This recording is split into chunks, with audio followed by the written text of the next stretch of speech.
Evening, guys. I know I'm early, but usually I'm ended up late to these things. So, yeah, you get me about a half hour early here. So we'll wait for people to roll on in here and then we will get started. In the meantime, any questions y'all have, you can go ahead and post that in chat. And while we're waiting for the investors asking how I'm doing. Well, we'll get to that in a minute. Um, things are looking up, I guess. Uh, and to kind of hint as to where this is going tonight, I would have thought today would have been a little more eventful. Okay, we'll get to that in a second.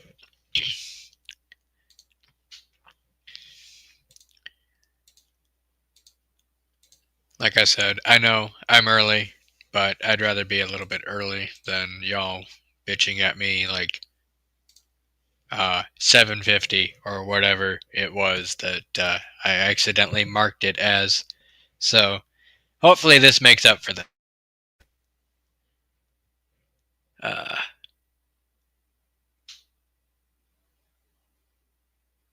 I am not a protester. Okay, I don't go. Well, okay, I'll give you this. I do protest. I just don't burn down shit and loot shit and such. So yes.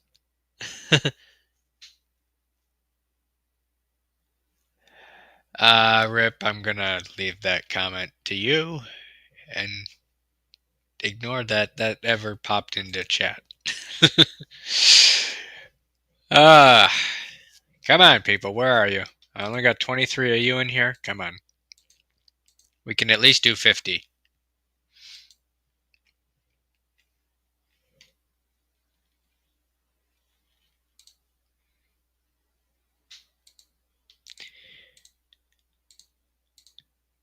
Jeff's got to be here somewhere. He specifically checked with me yesterday as to what day I was going live. Yeah, last night or tonight. So I told him tonight. So hopefully he'll show up.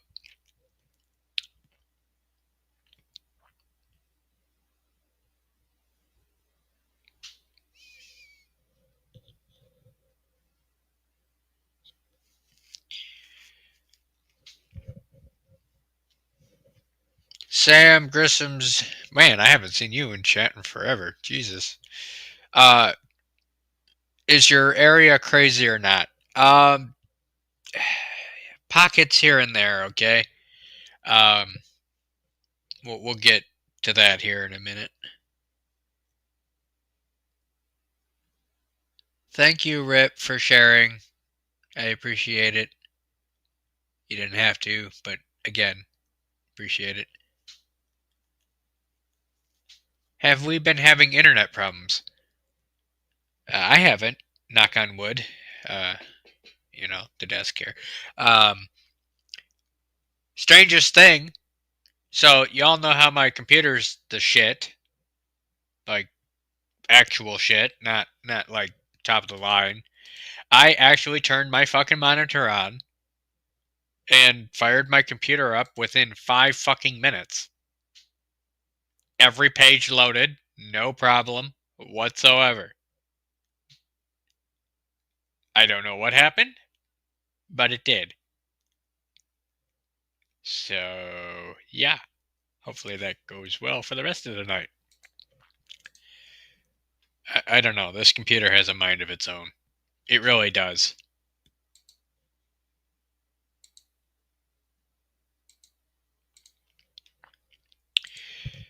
So, let's see here. How many people we got? 30? That's good enough for now. The rest of y'all will roll in about 9 o'clock. So, if you haven't seen the thumbnail, my truck is officially complete. Okay, at least major upgrade wise. Um, I got the cap for the bed of the truck put on, what was it, Thursday?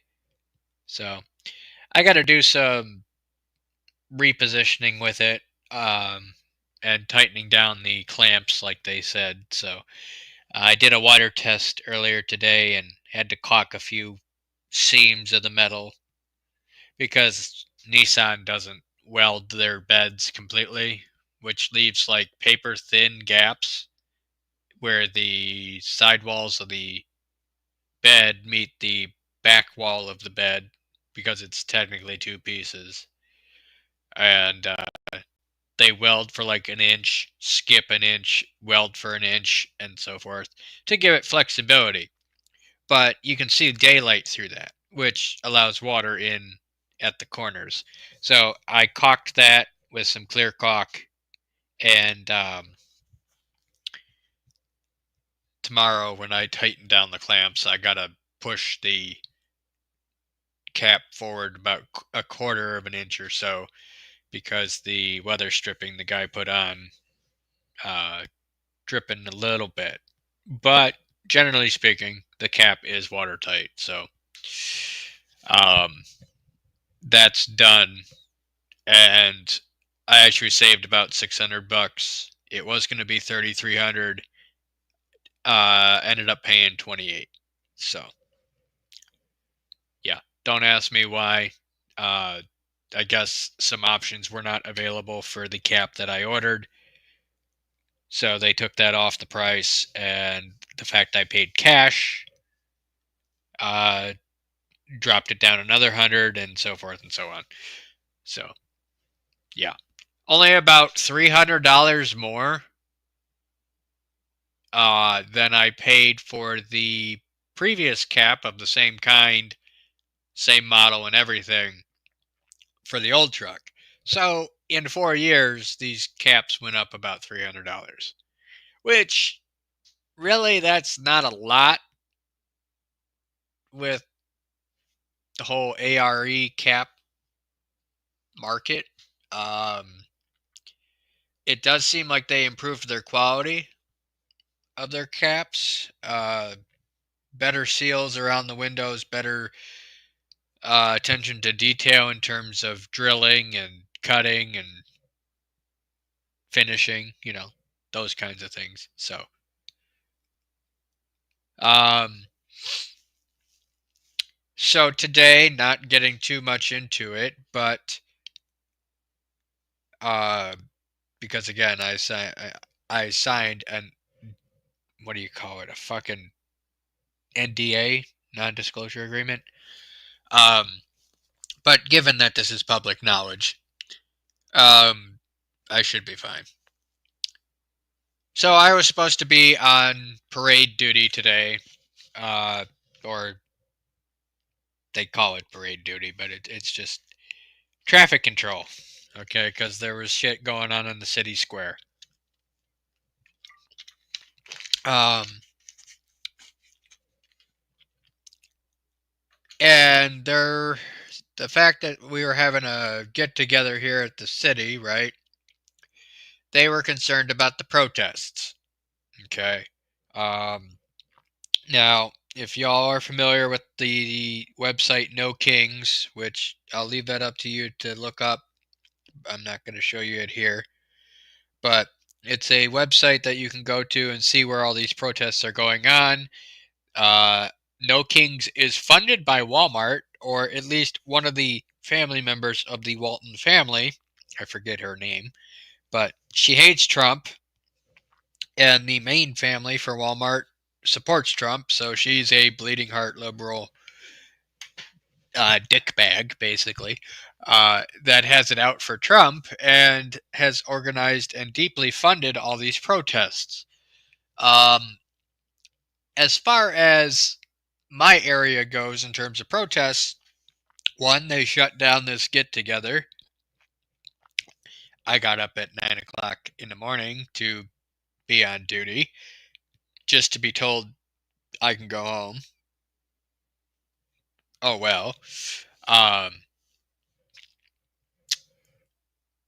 and as far as I'm aware, nothing really of significance happened. There was one clash. Let me see if I can find it here. Give me a second. Yeah, here we go. Come on, pause the damn. The pause button didn't want to work there for a second. Hold on.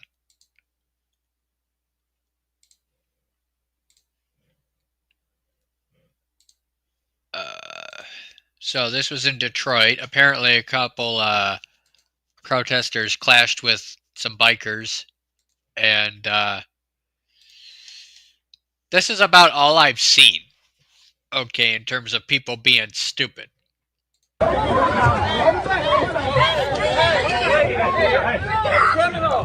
By the way, the bikers kicked their ass, unsurprisingly. Break up, asshole! Family event! It's a family-friendly event. You're not down here, pal. You don't want to fuck with the Detroit highwaymen. Just saying. If you're ever in Detroit, no, they're not a Hell's Angels, but still. Family-friendly event.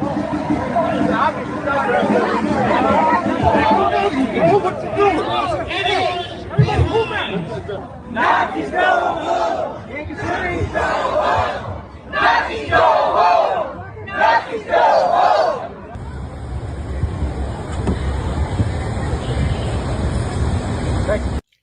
The fuck? This dude came out. I'm sorry, I didn't see this part of the video. This dude came out in a full, like, power walk. He didn't even take his time getting out of the back seat. Damn. I gotta rewind that shit. That was kind of funny. It was like clown car shit.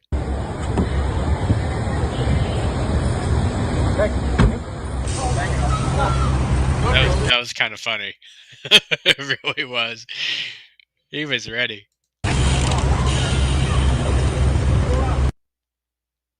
No. So, that's about all I saw in terms of clashing with the cops or clashing with people. I saw pictures of people on highway overpasses hanging American flags and I hate Trump signs, basically. So the liberals, again. But I did not. I saw one Syrian flag, and the rest were either American flags or protest signs. And get this, not a single fucking person blocked the fucking road. Except for one exit on 696 for, or was it 94? Either way, my general area here. They blocked it for like maybe a half hour. And it was like 4 people. That was it. And then the cops came in and basically shooed them away, and that was it. But my little group that I'm a part of here, CERT, some of the people brought their bulletproof vests. Yeah. They were expecting shit. Yeah. But we canceled. The city canceled the get-together thing. And I spent the day here screwing around with the truck. So.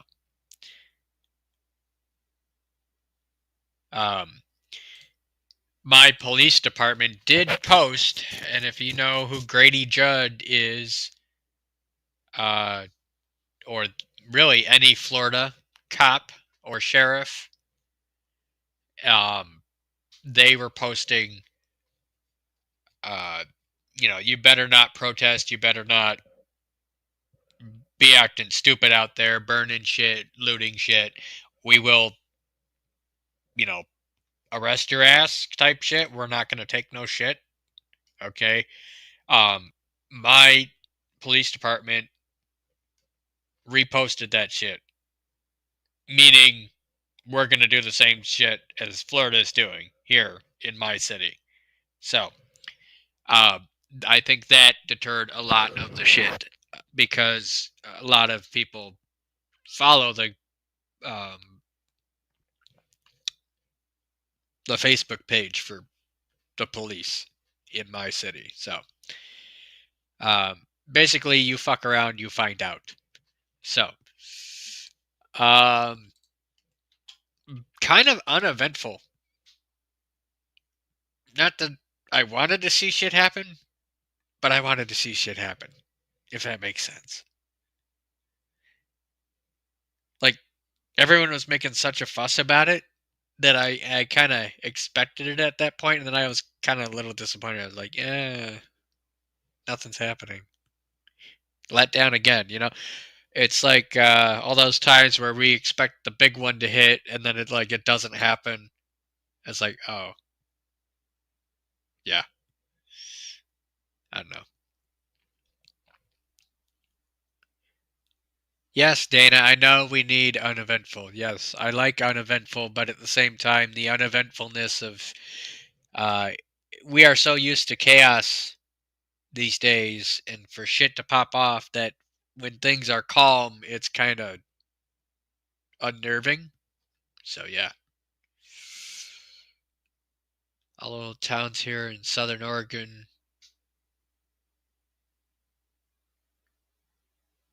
Rouge Valley had some sort of protests that messed up traffic a little bit, but it's made clear nothing bigger's had. Yeah, it's basically. I think these protests are fizzling out. Honestly, um, so yeah, there's the ones that really want to go, hard in the paint and do shit, but they don't have the support like they used to. I think we're finally seeing the last. Uh, I don't know what I don't know if you call them death throes. Final twitches of a dead party that is the Democrats. Um, or if this is actually something we need to be worried about. I'm not concerned. I haven't pulled my body armor out, which I probably should check that out, make sure that's still good. Um, it's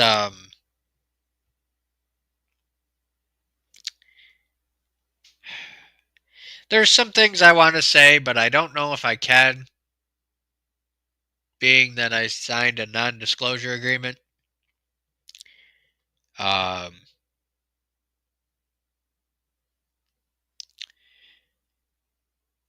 what I can say, being that it is public knowledge, though, that I found out today. Last year, my city did a pride parade, okay? And this year they were planning it, and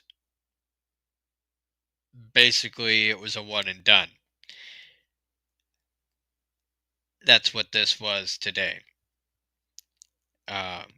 I think everybody and their brother is rejecting this leftist ideology crap on all fronts and getting back to roots.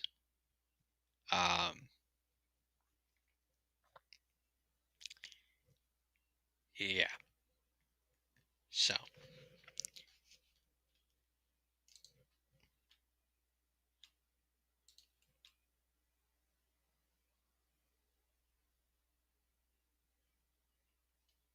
just because I may not resonate with the idea, I respect. Yeah, what? I totally agree with that. Like, do I agree with what they're doing with the protests? No. But what I saw in my area was people standing on sidewalks, and like there was one or two bridges that they kind of shut off, and yeah, they're highway overpasses, but they stayed in their lane. You know, they I can't fault them for what they did. Okay, nobody got really violent to the point of like throwing Molotovs or shit like that. Everyone was generally peaceful, except for the biker clash down in Detroit today. But other than that, you have at it. You know, you do your protest thing, and I'll ignore you.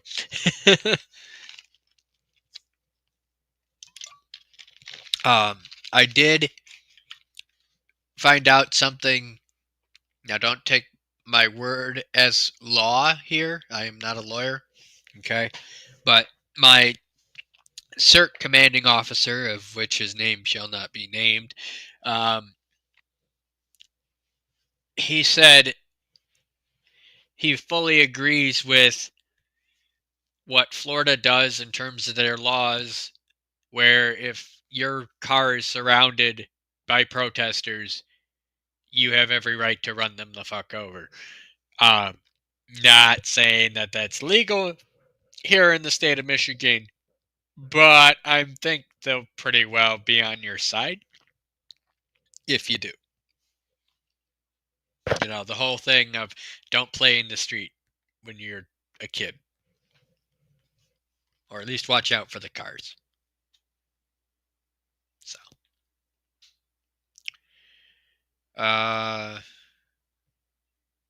Watt says there were protesters in my area, but everything was peaceful and respectful. Looks like people. Yeah, that's what I saw here. Watt was. I saw people waving American flags. I saw people. Yeah, you hating on Trump, but I can't fault you at that. Okay, if that's what you think, then that's what you think. Are you hurting anybody? No. You know, are you waving a sign and being pissed off? Sure, that's everybody's right to be so. Um, So yeah, I didn't see no Molotovs. I didn't see nothing. It seems to be predominantly California that's just throwing a hissy fit, which doesn't surprise me one bit, honestly. Um, because California's always got to be the one that's different. So, hello, Full Monty. How are you? Um, let's see. What happened in Minnesota? Uh, I didn't really. I saw that there was things happening in Minnesota. I didn't know specifically what, but I know that there was some major protests or riots or whatever the fuck you want to call them. I would say what I saw in my area was protests, not riots.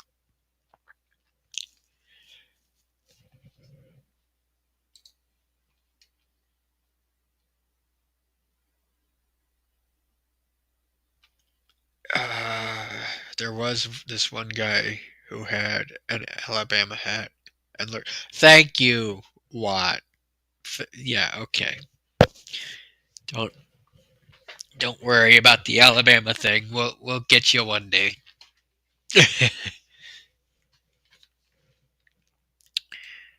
Let's see what else is going on. Israel and Iran. Um, Personal opinion, I don't give a fuck. If Israel falls, they fall. We shouldn't be involved, honestly, because they've been warring over this land, not just Israel, but the whole Middle East in general, have been fighting with each other for millennia. It's not going to stop in a year, 2 years. They have done so much damage to each other that they're just in constant turmoil. Okay. Um, I say get us the fuck out of there and let them duke it out. And we'll find another way. Um, yeah. Um, I'm not a fan of Netanyahu. Okay. He's a Yahoo, if you get what I mean. Um, Obviously, I hate the Towheads, the Iranians, the Arabs, Palestinians, Syrians, Yemenites. Uh, the only people that I have any sympathy for are the actual Jews and Christians over there that are legitimate. Okay, if you're calling yourself such a thing, then you're probably not. Um, yeah, I don't like the Middle East at all because I grew up in the time of 9/11. You know, I was 7 years old when that shit happened. I remember it. I saw what happened. We went to war. I saw the fire that was lit. And frankly, I see every one of them as a potential terrorist. And you can call me racist for that, but hey, sleeper cells, that's another thing that they're predicting is like Iran's got sleeper cells here in the United States waiting to be activated for Civil War 2.0. Again, not being racist, but also kind of being racist. If it looks like a duck, it quacks like a duck. It must be a duck with a suicide vest. Um, what? Yeah. The thing is, you can't really call me a racist because I've been friends with all different types of people. Um, Good Arabs, good Indians, good Mexicans. Uh, so yeah, I know the good ones from the bad ones. What I'm hating on are the bad ones. Okay, if you have a half of a brain cell, you can understand what I mean by that. Okay. Um, Also, uh, there is something of a term surfacing as of the last month or so called black fatigue. Okay. Uh, Basically, that's the culture of black people,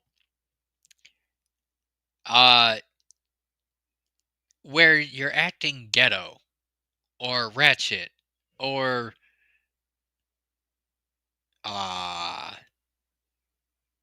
hood rat. Um, Pick something. Okay, they have different terms for it. Ghetto. Okay, and people are tired of the victimhood type mentality where people are raised in the art of I'm a victim. You owe me because I'm black. You owe me reparations because you're white. Or people are getting sick of the white guilt shaming thing. Um, I don't know how else to explain it. People are getting sick of the disrespectful behavior. Bottom line, okay. Um, which also is brewing for potential civil war and or race wars here in the United States. Is it everywhere? No.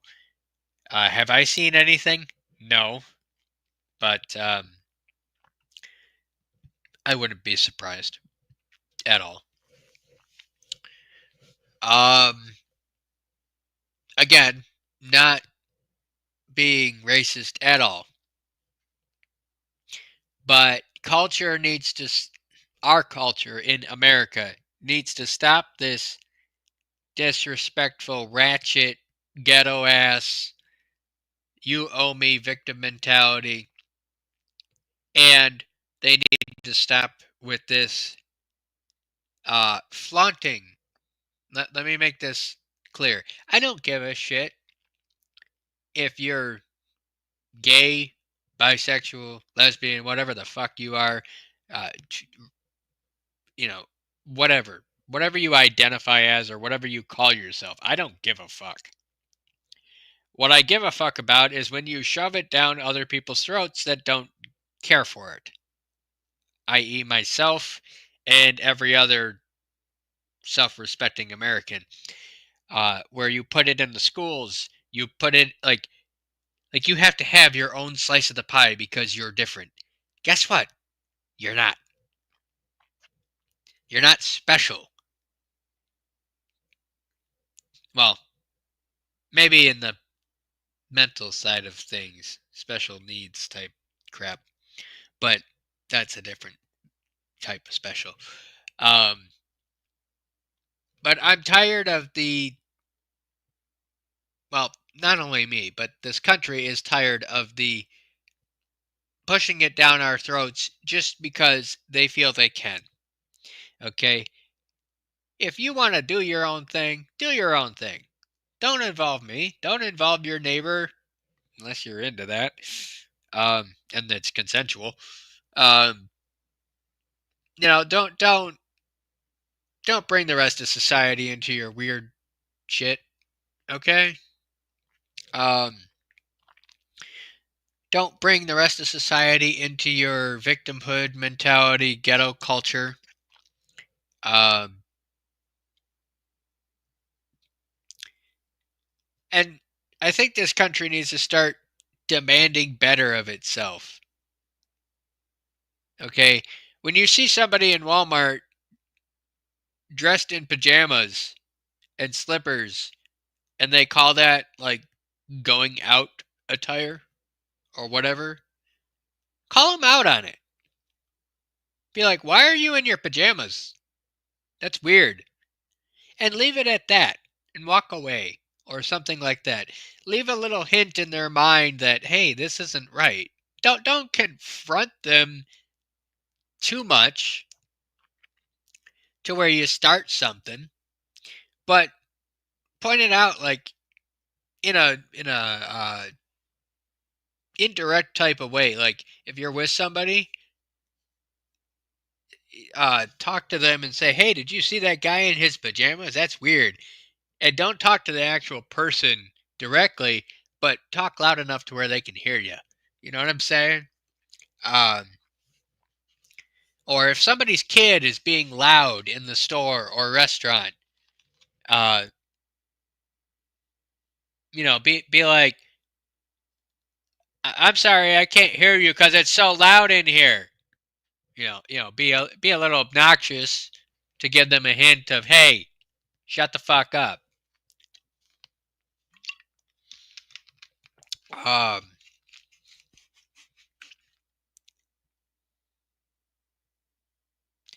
so yeah, time to start correcting people's bad behavior. Not in a, well, if it does require a jail sentence, sure. But generally speaking, just start pointing it out. Start indirectly calling them out on it, shaming them for it. Because we as Americans don't, we're better than that. Okay, we are the top superpower in this world.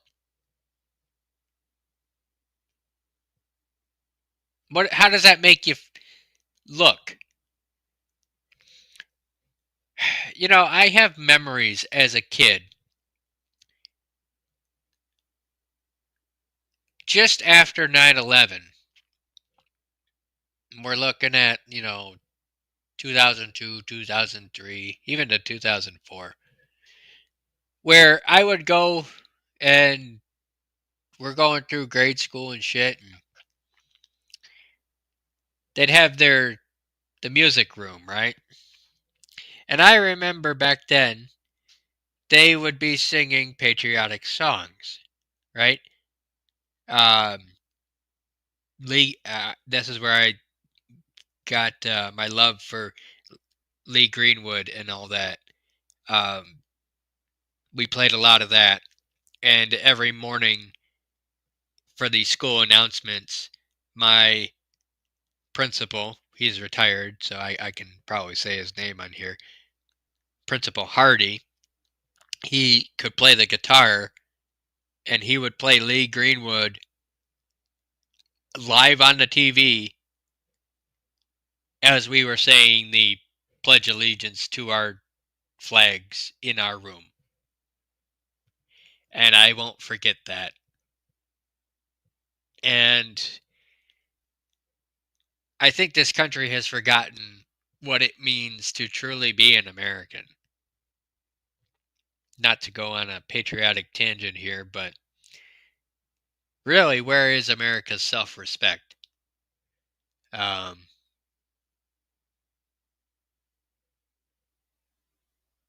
oh, Bundy, it's the yoga pants. I want a tease, not a disappointment. Yes. Good old Walmart attire. Um, yeah, it's uh, we need a good reminder of what it means and what we have here in this country. These protests wouldn't be allowed anywhere else but here in America because you have the right to protest peacefully.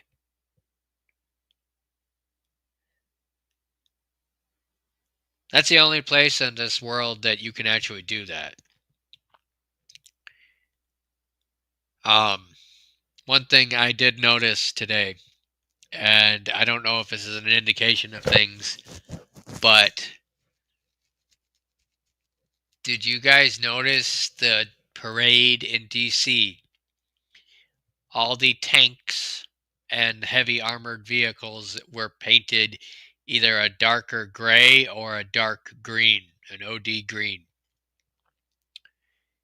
They were not the desert tan color that we come to know in the early 2000s, late 90s, Desert Storm, Iraq wars. So, what does that mean? They repainted all the Abrams, they repainted dark, olive green or army green. Are they preparing for something here? Because dark gray, that's usually urban camo.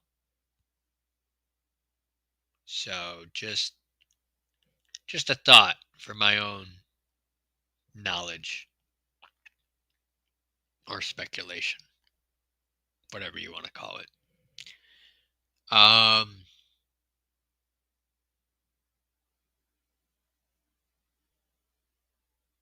Full Monty, good point. It says it means we are done over in the sandbox. Yes. Being that I haven't seen tanks here in Detroit, because we have Oshkosh Defense and the tank plants here in Detroit, and every once in a while I'll see them down the road, on the back of a semi truck. I haven't seen a tan tank in about 6 months. Really, since we pulled out of Afghanistan, that terrible decision to pull out. But yeah, ever since that, really.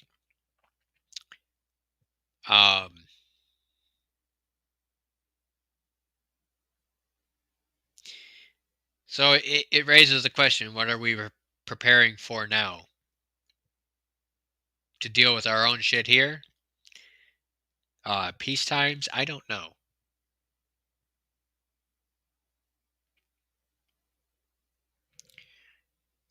And says, what would the what would the military do if no wars? Fight wildfires, maybe? I mean, we already got bulldozers for that shit. They have armored bulldozers. If you've looked those things up, those are beasts.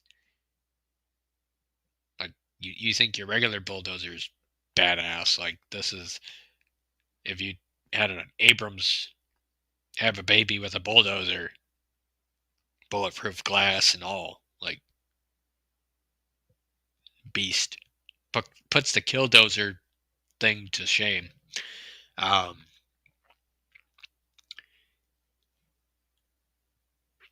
Tasha says peace is a good thing. We're gonna have peace through strength.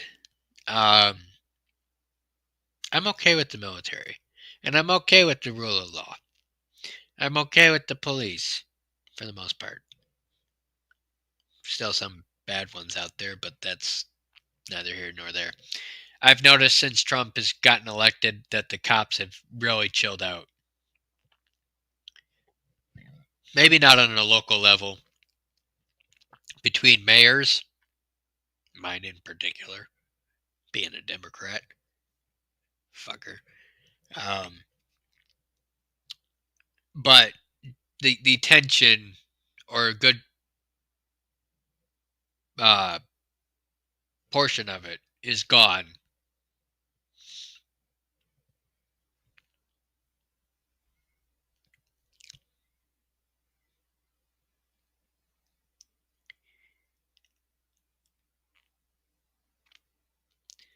B Charming says, all we saying is give peace a chance. What is this, Star Wars? I guess the time for diplomacy is over. Obi-Wan Kenobi. Um, people are saying we're on the verge of World War III with Israel and shit. No, we're not. They are. The Iron Dome did let some slip through. Some people did get hurt, as far as I'm aware. Honestly, I don't give a fuck. Time for us to take care of our own. Not take our ball and go home type shit, but take our ball and go home. Can't help others if you don't help yourself. Time for America to help itself. Time for America to take care of Americans instead of being the world's piggy bank and support system. Because guess what? The rest of the world doesn't know how to behave for some godforsaken reason. With the exception of like the UK and Australia, minus the fact that they're deeply liberal and anti-gun. Generally speaking, they behave. And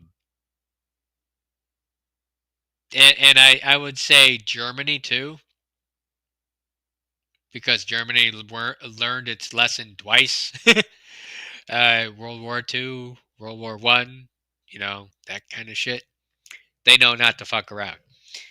Japan, well, we introduced them to the sun twice, and they're pretty well behaved. The rest of the world, though, doesn't seem to understand how to conduct themselves in a professional manner. Not always, but I'm talking countries, not people. But either way, the rest of the world doesn't seem to understand. Like, we're done with wars. Let the technology fight it out. Not that we need like battle mechs and Terminators fighting for us, but I think we're past that for a society. I did not know you went live early, but you know what I emailed you right about. Huh? You didn't email me shit. You don't have my email. Who the fuck did you email, Jeff? You mean text? Yeah. You don't have my email, as far as I'm aware. I don't remember giving it to you. Unless you got it from Lake.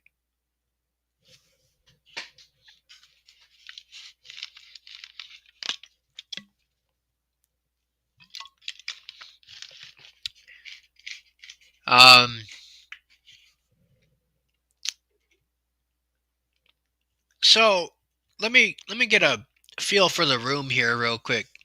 How many of y'all still believe in Trump's ability to like turn this shit around and us actually have a decent economy? Not by tomorrow, but in the coming years.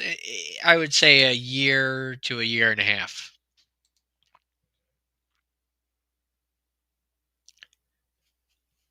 Like for us to start seeing major price drops and livable wages.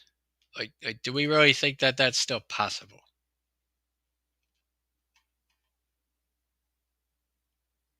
Okay, Al Bundy says, not I. I don't know. My confidence is waning here. Vet prep, I'm 50-50. Yeah. Uh, Sandy says, 2 years. Grace, yes. MAGA 100%. I get it. Uh, but confidence?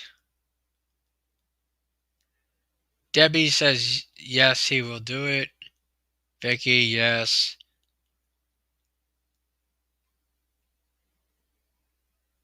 Smith says, after next set of voting. So like the midterms? Maybe. Um, Tasha, I agree with you on that. Bring God back into this country because we are predominantly a Christian nation. Uh,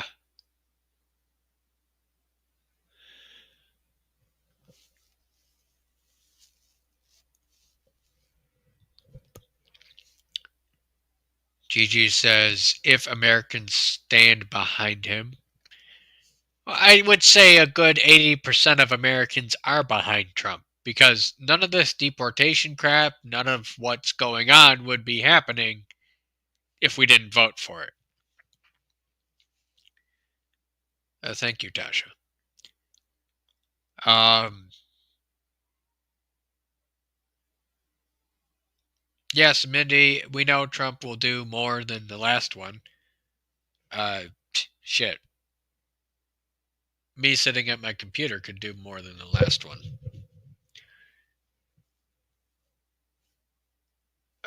Oil was down to just below $60 a barrel now. It's up over Middle East concerns. Uh, Again, we have oil here. That's the thing. We have everything. We are okay. Think of the United States as a homestead with everything you need to survive the apocalypse, but you refuse to use it, and you go out and risk yourself to go take other people's shit, so you don't have to use your own shit. Time for us to start using our stuff. Um, yeah, I mean, we are fully capable of being self-sustaining, and even in a way like Japan, being isolationist. Not to the extreme, but self-reliant. Let me put it that way.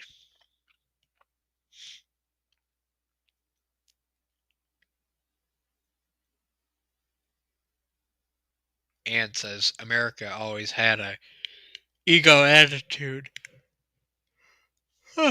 Sorry, over here yawning.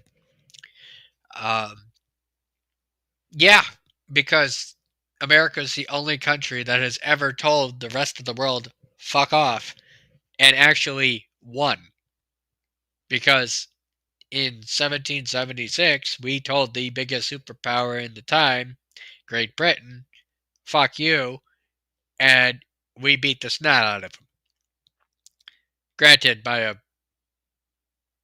a hair, and not without the help of the French, but still, generally speaking, we told them fuck you. So, no other country has ever told the biggest superpower in the world fuck you and gotten away with it. Let me put it that way. Um, so yeah, we naturally have a fuck you attitude, or an ego problem. We are Americans type ego. Uh, I was watching a video from across the pond. He's a British guy that moved here to the United States. And he said one thing he noticed right away when he moved here, everybody is flying the American flag. I don't know about everybody, but there's a lot more patriotism here than there are in other places of the world. So, yeah. Gail says, I think Trump is good. Well, ah, do I think. Let me answer this for myself here a minute. Do I think Trump has good intentions? Yes. Do I think he's being stonewalled? Yes. Do I think he's going to succeed? Uh, Partially. I think the final nail in the coffin will probably come along in the second go around here in 2028 with like JD Vance or whatever if Trump doesn't get a quote unquote third term. Because again, the clause of consecutive terms.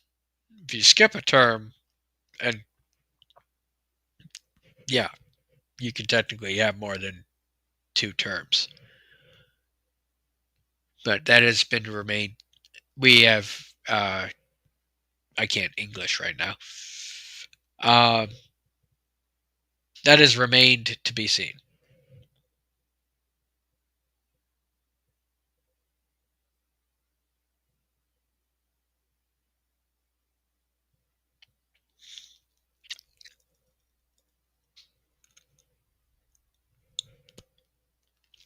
Gray says it's going to take Trump a while. Well, it's not just Trump. Now we're starting to work on the court system, the justice system. We basically got Congress, the Senate, the presidency, and pretty much every alphabet agency at least investigated and somewhat dealt with. The only people that we haven't dealt with is the judicial branches.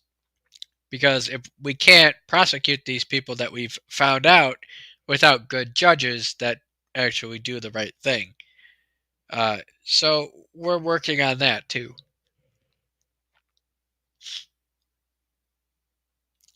Tasha, I don't think the election rigging will continue.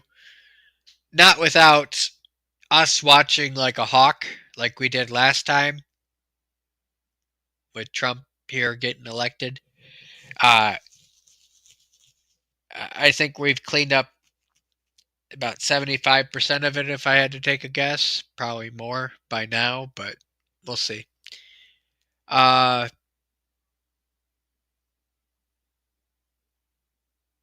B Charming says, I can't repeat what my ancestors said about Canadians. Fuck Canada. How about that? Fuck Canada. And if you're Canadian and you're in here, not you, not the citizens of Canada, but the government of Canada. Fuck you. So.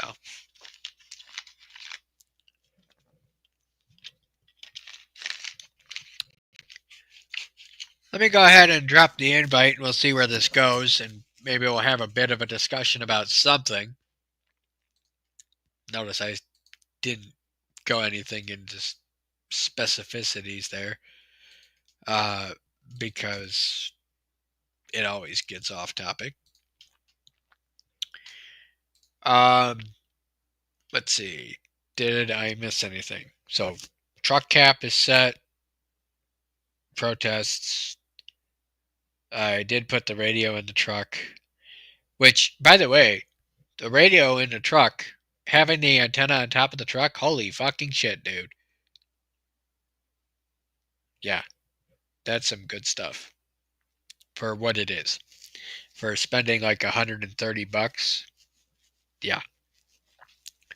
I kind of got to use it today when we had our cert call out. On the FRS channels, not the GMRS channels, but uh, reception and transmission quality is top notch with a 20-watt radio when you're talking handheld. So, all right, where's my regulars here? I dropped the invite. Jeff, you coming up here or are you sticking to chat?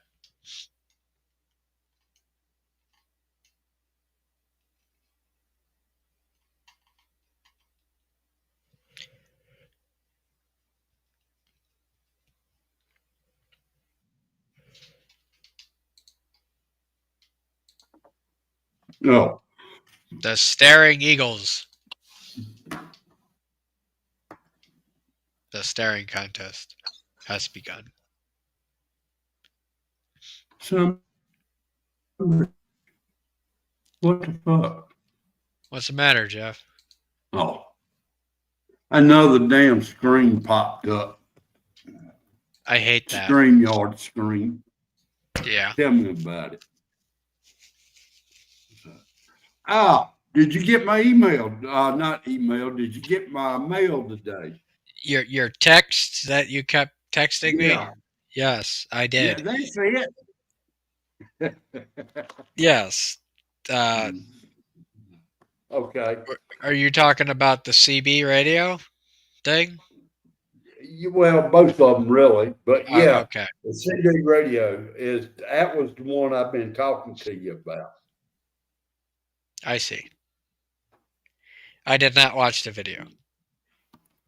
Well, damn, you didn't get it then. What I good of did. you? I got it. I just didn't open the video. So sorry, I was busy and then I forgot about it till you recently mentioned it.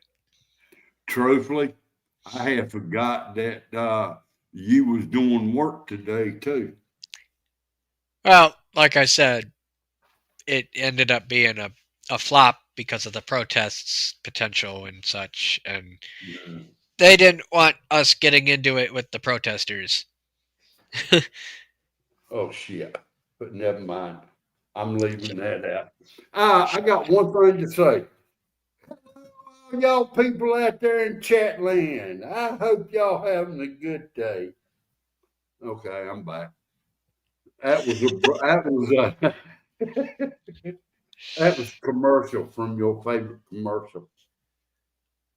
And we'll be right back after these messages. Hello, Jim. Hey, hey guys. I'm sure you heard about Israel asking America to help them out in their war, right? Yeah. Look, I did not know you was coming on early. I didn't know I was coming on early either. Okay. In your commentary, I had no idea what you said or anything else. Okay. I just got off the phone with my son who called to wish me a happy Father's Day.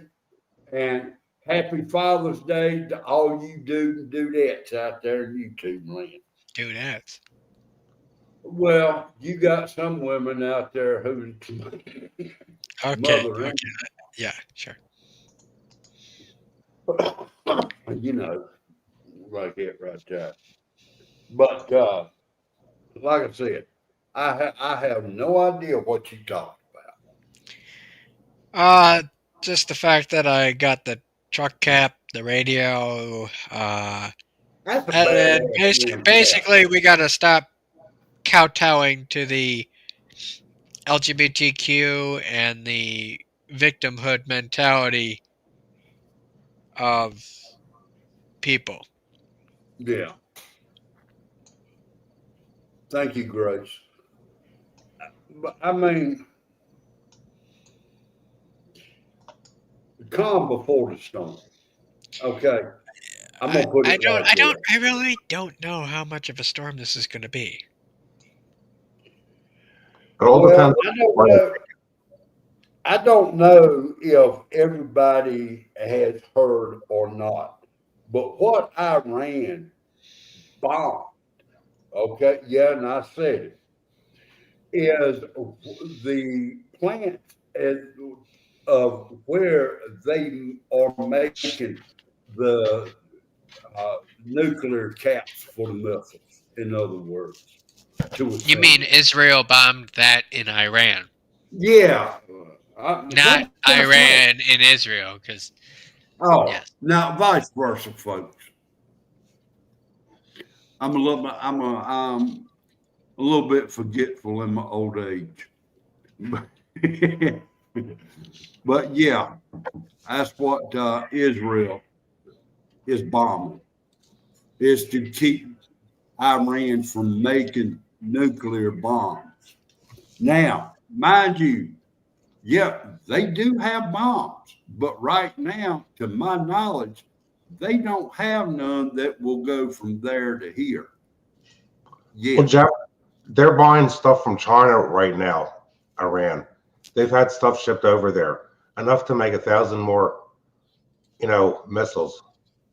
Well, it's like I said, that's the reason Israel is bombing them, is to So, keep so, them so, from making them.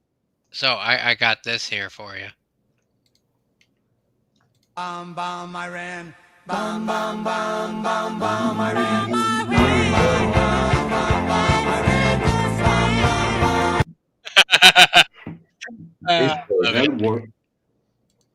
Can you imagine this right here? Okay. And I'm going to be a little bit comical about this. Can you imagine the U.S. getting invaded from the South and the hillbillies and the rednecks defending the country? Oh no, I've got one for you. There's going to be a lot of banjo playing. Okay,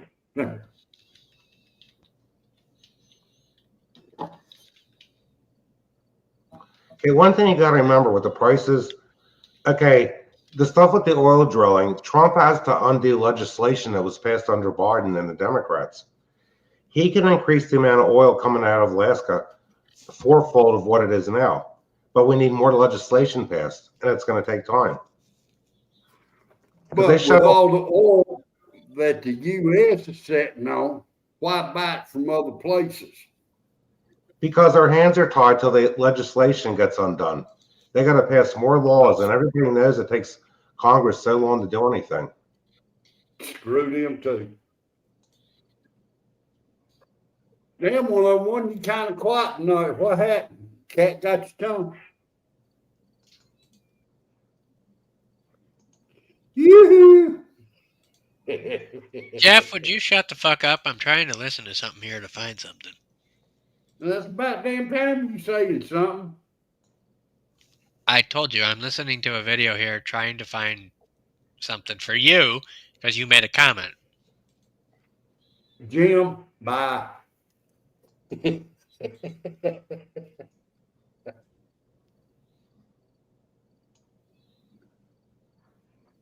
Bomb, bomb, bomb, bomb, bomb. I ran. Bomb.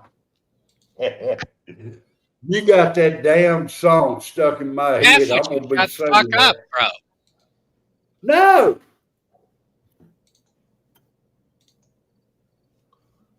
I knew he was going to do that. It's been a while since I've done that. That's why I said bye, Jim. Respect your elders, asshole. What was that? I couldn't hear you from the back room. Because you ain't got no damn PA speaker back there. You can take your CB radio and shove it. No.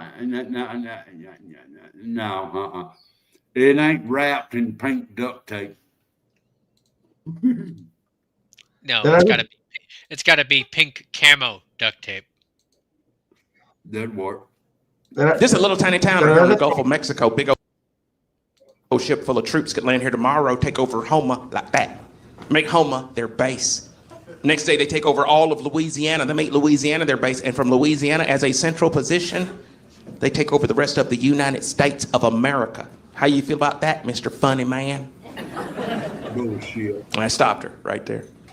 I said, ma'am, I know you're not supposed to say never, but that's never going to happen. Apparently you've forgotten something. Apparently you've forgotten that this is the United States of America, most powerful country on this planet. And it's not because we have more money or we're better looking. No. It's because we have something in this country they don't have in other countries. That's right. I'm talking about rednecks.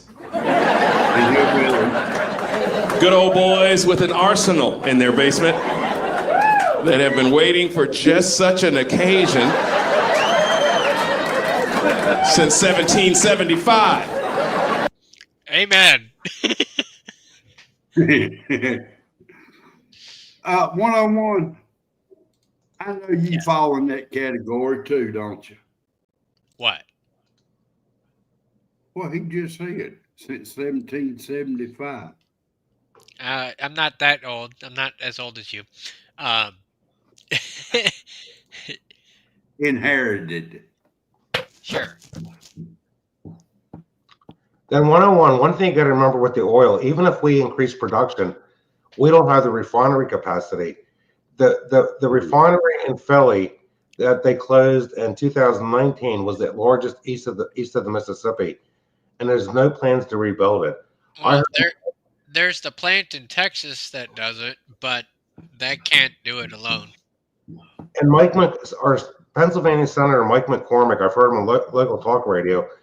They want to tear down. Their plan would be to tear down that whole refinery and start anew.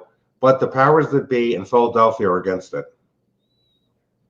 So they have their hands tied by the Philadelphia City Council. Nightwing, we like a bottle of wine. We get buttered with age. Life with Bobby says, "Do you realize how many hillbillies we have in the north?" Lol. Yeah, northern hillbillies are like shit. Okay, so I have two different types of hillbillies in my mind. The southern one that I kind of grew up with, and then the northern one that I'm extremely familiar with. Okay, the northerners, they are cold-hearted people. Okay, they will not fuck around. Okay, and they don't do as much crazy shit. Okay, when it's time to do shit, they are very serious. Down south, you get the ones that goof around and do some stupid shit on a four-wheeler or go land surfing on the back of a Ford hood tied to a four-wheeler and call that water skiing, but without the water. And then when shit hits the fan, they get serious. So one is fun and one is serious. Yeah, Nightwing's right about that because Iran is threatening to block off the Straits of Hormuz. And if they do that, the U.S. Navy is going to have to get involved. There won't be any oil coming out of any country in the Mideast. And again, this is why we need to start pumping our own. I go swore up and down he would have already had people drilling by now. I don't know. I know he was in talks with General Motors and a whole bunch of oil company people like last year before he got elected. So I don't know what he's negotiated. So yeah. You figure, look at all the court rulings against Trump. It takes longer to undo all the stuff that's damage that's been done. Well, do what Obama did. I can just write it off with a pen. Just do what Biden did. The hell would the law do it any damn way? At that point, you become a dictator. That's why they did the Green New Deal, to put a roadblock so Trump can undo all the damage. Well, again, they want to see this country fall, and we're not letting it happen. It depends on if he signed it or an auto pen signed it. This is true. Nightwing says it's auto pen time. Yes. You know how damn many people asses is in trouble on account of that auto pen on account of him? Take Quite a few. Pelosi. You do example. realize that the auto pen thing is supposed to only be used for like non-official correspondence. Like if I got a letter from Trump, like for some congratulations, you have the best truck in the world or some shit, you know, shit like that. Yeah. But you That bet or your if the sweet that or if the president's like incapacitated, like he's going to a doctor's appointment. Okay, I'm glad you clarified that one up. Why? Well, I was gonna say, hell, if he was incapacitated, why was he president as long as he was? Well, I mean, incapacitated, Yeah. but still, like preoccupied. Let me put it that way. Not incapacitated. Incapacitated, you got the vice president taking over. Preoccupied like Clinton was. Sure. Yes. Yeah. If we want to go down that route, yes. He was preoccupied with the hairy Yeah. legs and the ice cream and yeah. Now, we ain't talking about his wife. Nightwing says need a wet signature. No, we don't need a wet Oh, no. signature. No, I'm sorry. That we want the ink to dry.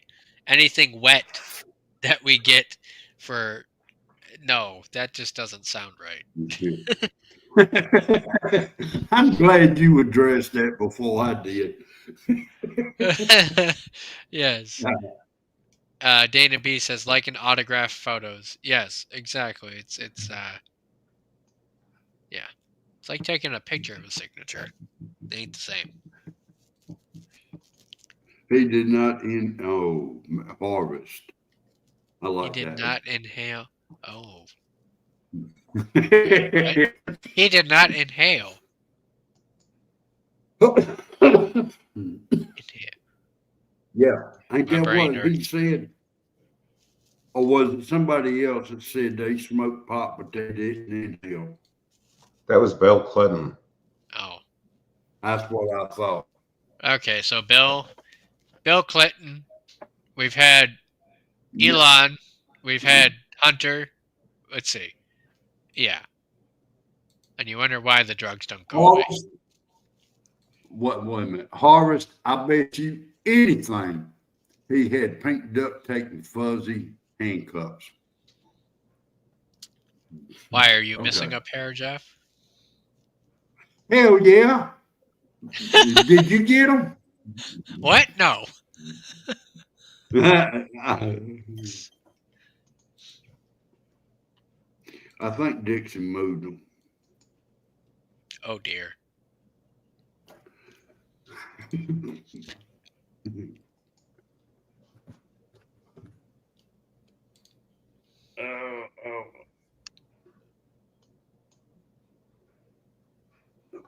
I'll tell you, all these protests today could have just been a preview to see how far they could push Trump.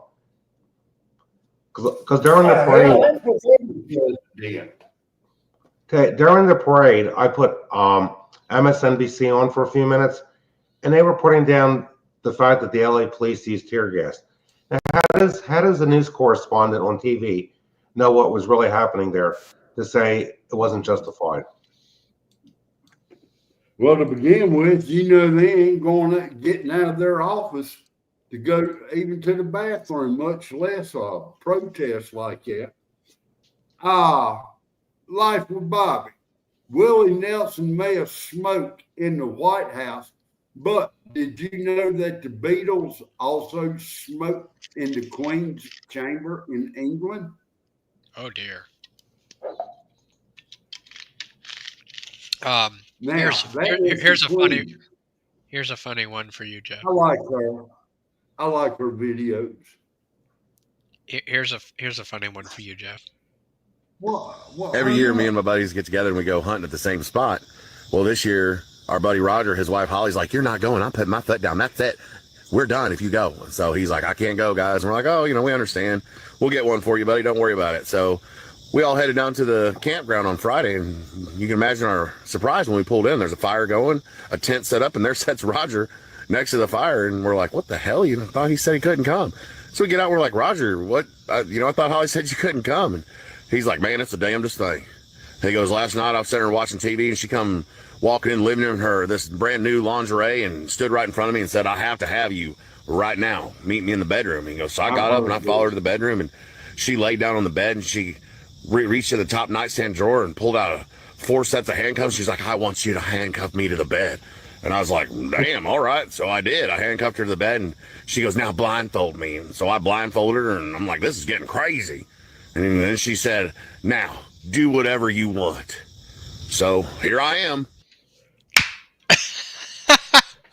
I heard the same one, except for they went fishing. What's up, bushcraft? Hey, bushcraft. There's the link for your bush if you want it. Look, I'm talking here. Shut up, Jeff.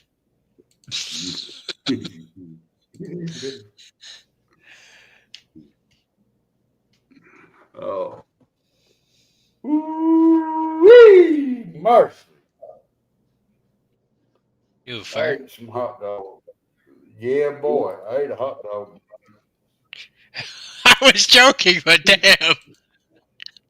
Nah, I wasn't. I can see that. Glad I can't smell it. Boy, you love it. Give it a few minutes and let the air current hit just right. Hello. Hey, bushcraft. What up? What up? Tired. Sound like you just got off work. Pretty much. Went in at 8 this morning. Good God. What'd you do? Pull a double? The fuck happened? Evidently, other people can take time off, but I requested before I started working a couple days off for a thing going on, the food summit thing. So, you can't take those days off. I guarantee you I'm taking days off. Trust me. There's been 2 companies. Wait, I'm talking here. Hold on. 2 companies tried that with me, and I said, I told you before I got hired, I'm taking them days off. Whether I have a job when I come back, it's going to be something else.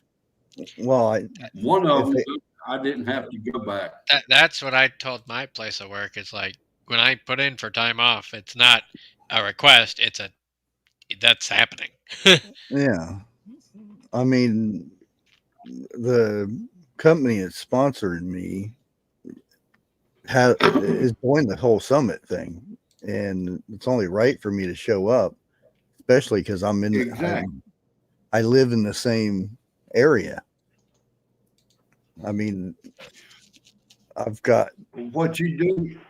Hundreds of lids and jars and stuff. I'm sorry. Go ahead. Oh, they invested a lot, just. And what you do is you tell Tractor Supply, if they don't give you them days off, you're going to Tractor Supply.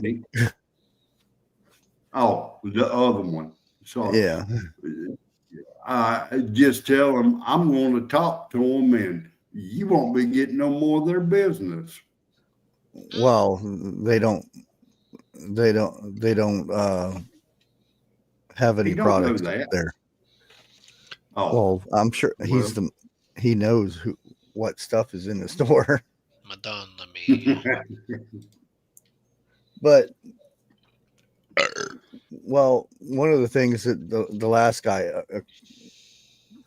quit because of bad training, which I tend to agree, because my forklift training was back up, lift this up, and put it back down. I lift things up. You're certified. I lift things Okay. up and put them down. I'm a Same lot to better him. at it now because I've been working at it. Like today, a truck Practice. came in with farming equipment on it, and I sat there and called the manager out because I've never loaded one of those trucks. We're sitting out there waiting, and I just get tired of waiting, so I went and unloaded it myself. Never And he comes unloaded out it. and bitches at you. And was done, you know. We only had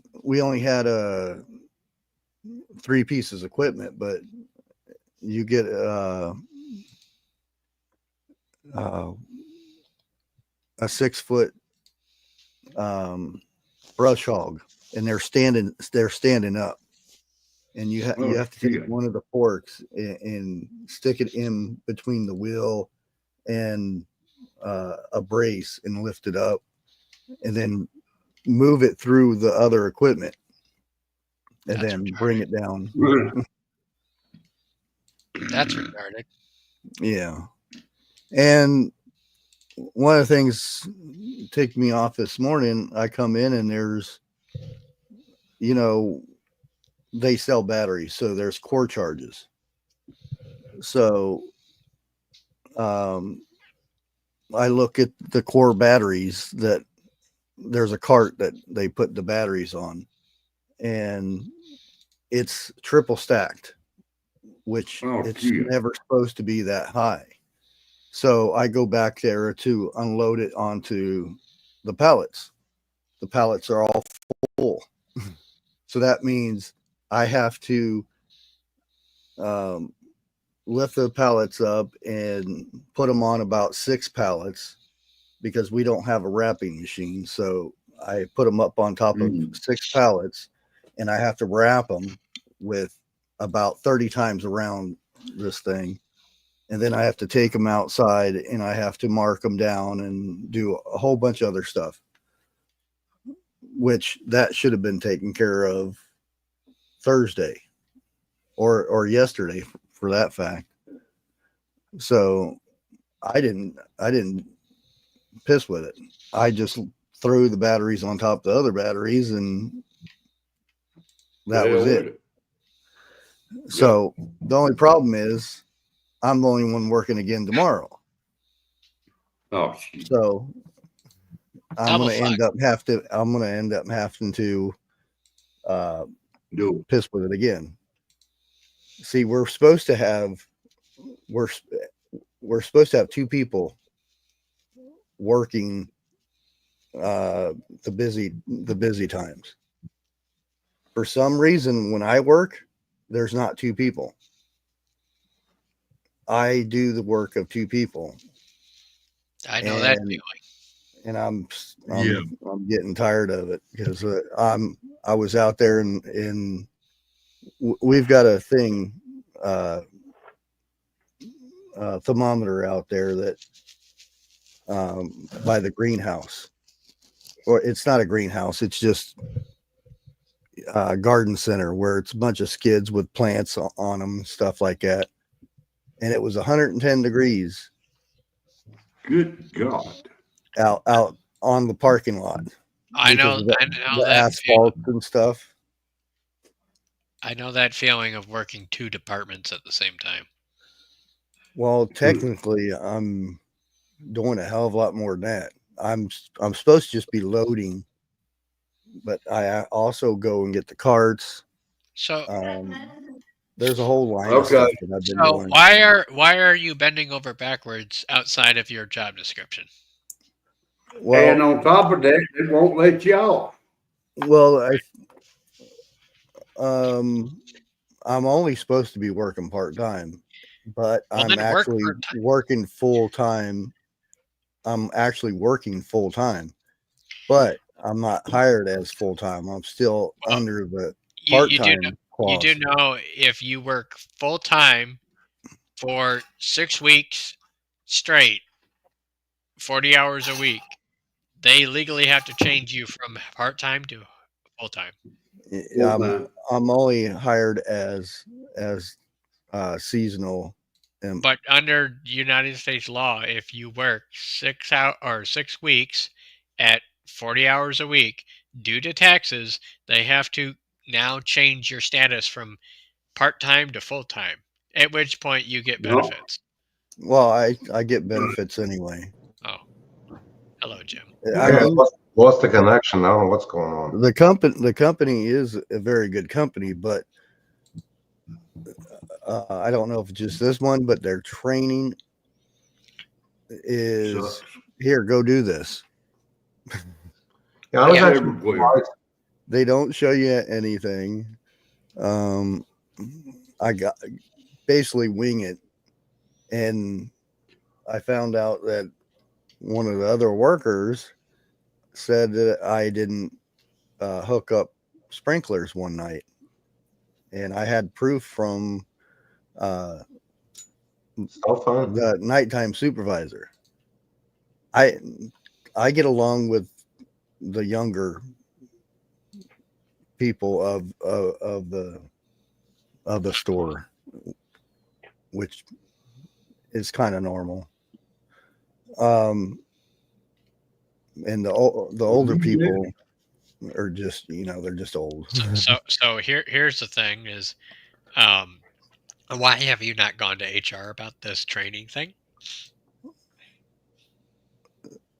Because HR is them. Man, I was surprised Bushcraft told me that he was getting benefits. But they got to understand that if you go higher up and you mention that you're not being trained properly, they can be sued if something happens to you or somebody else. Well, you can't hardly see it now, but you can see a little bit right there. But my whole shoulder was completely black. When? Damn. A few days ago. What'd you do? Why? What happened? There's a what hooks up. Well, I know Jim knows what it is. A post hole digger. Oh, that thing. That you hook up what you call it? Auger. Yeah, auger. Yeah, and it's the big heavy duty ones, and we were out there waiting for them to come out and everything, and the guy said, well, I think we can handle it. And of course I grabbed the heavy end because there's the gearbox thing that everything hooks into. That's the heavy end. And the other guy got the light end. He got in the truck. The truck is, truck's probably taller than 101. But the back end of the truck was up here. So that meant I had to lift it up. So he goes and throws his end up, and when it hit, because there's two bars that come out where it hooks in, it off-centered it and slung the other part up on me and fell onto my shoulder, and then I had to lift it up onto the truck. Did you report this injury? I don't report. I don't. What is that whole thing weigh, Bushcraft? It's over 300. That's what I thought. Those things, I've seen people put fence posts in. Bushcraft, can you explain to me why you don't? Because that just goes against everything my thinking. You might take this wrong, but I'm not a whiner. He's too nice of a guy. No, but if your whole shoulder's bruised, bro, due to some bullshit, that's significant. That's nothing compared to the third day I was there, I fell and dislocated my wrist, and my hand was flopped over backwards, and I popped it back in place. See, I kind of agree with Bushcraft on this, because I wouldn't report everything. If you start reporting everything, they're going to get rid of you. Yes, that's what I was going to say. Yeah. When you have management that's young guys, they might say, well, ask you how you proved it. Even if you have a witness, they could just fire you on the spot. Well, the younger people, I have no issues with. It's upper management. I would the have older- at least done your shoulder, because that seems more significant than your wrist. Yeah, it's fine. It was bruised. I still have issues with my wrist because I was wearing a brace for like 4 days. Well, Dana P says it's our age 101. We were taught to put up and shut up. Yep. You know, now that I brought that up, they are saying that Gen Z and the younger generations are the top most generation that is still alive to reject authority and point out the bullshit. Not out of the fact that they're whining about it, but the fact that it is just not morally right. That's because we stand up. Whose morals are they talking about? Their morals. They're saying that Gen Z is becoming more and more conservative. So, what? Oh, you did one again, Jeff? Yeah. Them hot dogs give me burpees on the southbound side. What was I saying? About Gen Z becoming more conservative. Yeah, Gen Z is one of the most conservative generations so far, and they are sticking up for themselves in the workplace more than like boomers or Gen X or even my generation. Well, now, what does me and Bush have? Z or X? You're X, guy. Well, Jeff, you might be a boomer. We're a boomer. We're boomers. Screw you. Because I just barely made it in for. Well, I started off the X. Your X bushcraft? Yeah, I started it off 60. Actually, I think it's 66 on up. I know Jim and Jeff are boomers. Baby boomers. Yeah.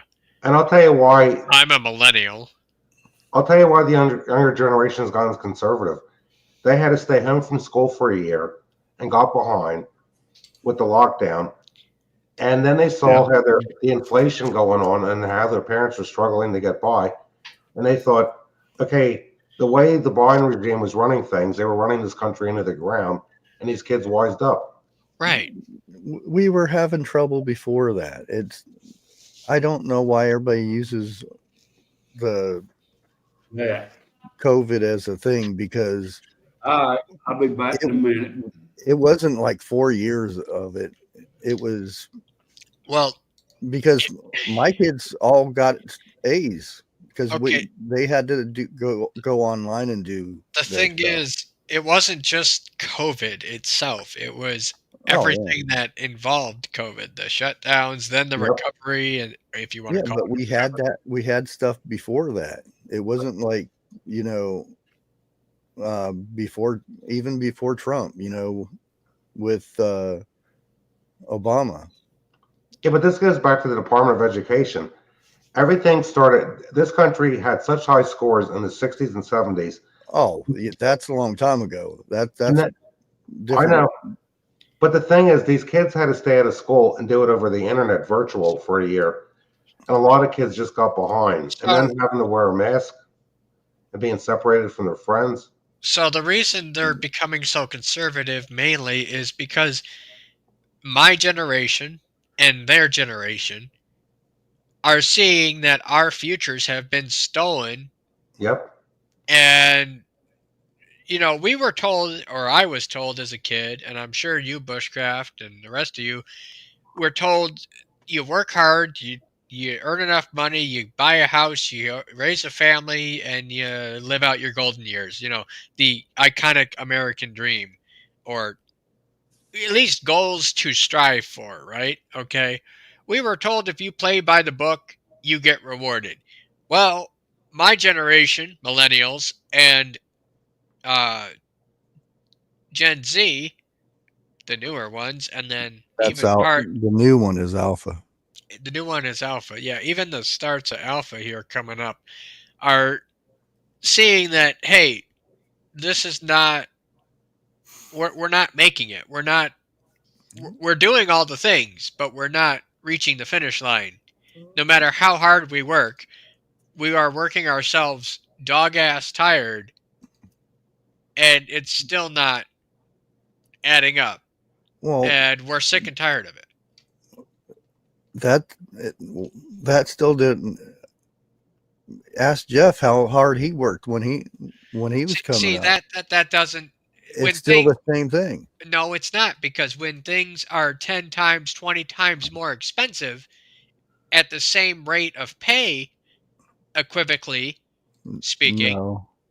it, There's a difference between making $15, $18, $20 an hour than making $2 an hour. and there's also a difference between how much shit costs too. When shit costs 10, 20 times.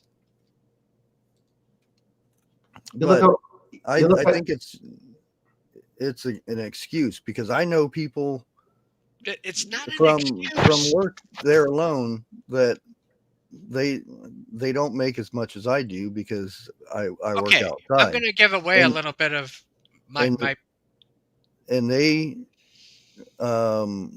she's 22 years old. She's paid her house off. Like I said, she doesn't make as much as I do. Who the fuck can afford a house these days? You don't go out and buy stupid coffee and all this other junk. You focus on what you want and you go after it. You don't go and whine to everybody. You need $20,000, $30,000 to even put a down payment. No, you don't. Bushcraft houses cost $400,000 to $500,000.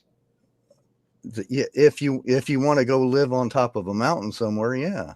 It all But depends. if you want to start out, you don't have to get the most expensive house.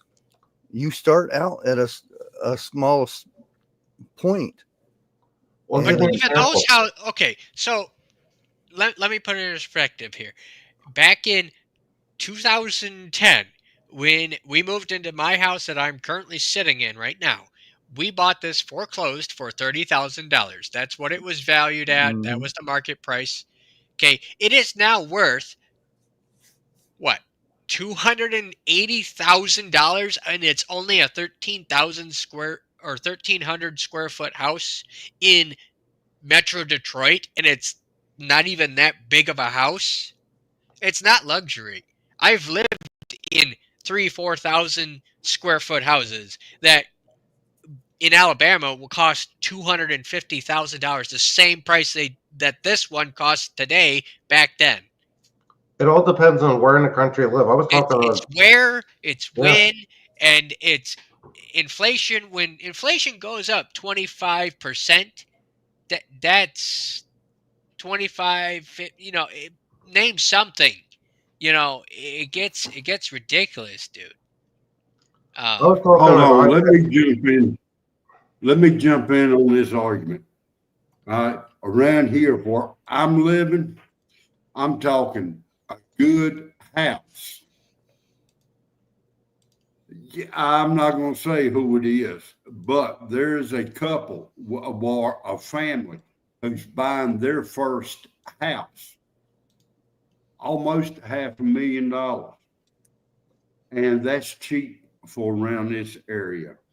So 101 for you to say that's what houses cost up your way, that right there is telling me two things. Number one is your housing up there is, let's say, gangster area or a little bit higher than that, but yeah. Yeah. But down here, I mean, first-time home buyers, okay? Might as well just, after taxes and everything, get done with them over $500,000. I'll tell you, with real estate, my wife and I, we bought our townhouse in 1980. I I guess it was 88. So, We paid $82,500 for a 1,260 square foot townhome. We sold it in 2002 for the same price. It's worth $300,000 now. so here's a good example, I guess you could say, as to how much shit has gone up. Welcome to McDonald's. May I take your order? I'd like a big. This is 1985. Okay, so that's what? Yeah. 45 years ago? Hell's it that damn long?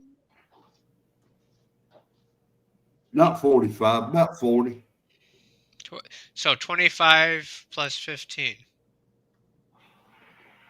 Because if you was born in 80, that would be 45. Okay, so 40. Right. Yeah, 40. I'm sorry, I was 5 years off. Either way, roughly 40 years. Big Mac value pack. Make it 2, please. Hey, what's that? It's the new value pack. See? You get a large Coke, a Big Mac, and a supersized fry with. And mind you, the burgers looked like that. 30% more. Yeah, they did. All for just $2.59. Okay, so let's order this exact same thing today in 2025, starting with 2 Big Macs, 2 large fries, and 2 large Cokes. Your total comes to $26.46 without taxes. $26.46 Yeah. versus the $2.50. And that was And what was you telling me the other night, 101, when I was What? comparing prices with you? That is What? the second one I done killed. Within What? 5 minutes. I don't. What are you getting at, Jim? Wait a minute. There should be it. Look, I'm in the process of killing the critter here. Be quiet. Okay. To also put it in perspective here as to how much shit has gotten out of hand. Not that I'm arguing with Bushcraft here by any means. Okay, so don't take it that way, Bushcraft. But no. the average home back in, we'll say, 70s and 80s, one person could bring home what I currently make, about $40,000 a year, and support a family, buy a house, have a car, and support a family. Generally speaking. Would it be tight? Yes, but you could do it. Guess what? I can't do that. Well, you're doing pretty good, I think, 101 with that I'd salary. like to think I am. My savings are a little bit more than the average person, but I'm very careful with when and where I spend it. I don't do the go out for the coffee thing. The problem is, and the boomer generation and the older Gen X think that we need to stop spending money on luxuries when back in their time, luxuries like a TV or coffee or whatever were generally more expensive and you saved up for those things. Nowadays, it is the total reverse, economically speaking. TVs are cheap, coffee's cheap, where the necessities of life are the expensive things. Where back then, in the boomer days, or the late Gen X, that are the older Gen X, your necessities for life, your house, your car, and that were cheaper, relatively speaking. So the economy, or the, I don't know what you call it, the economy, the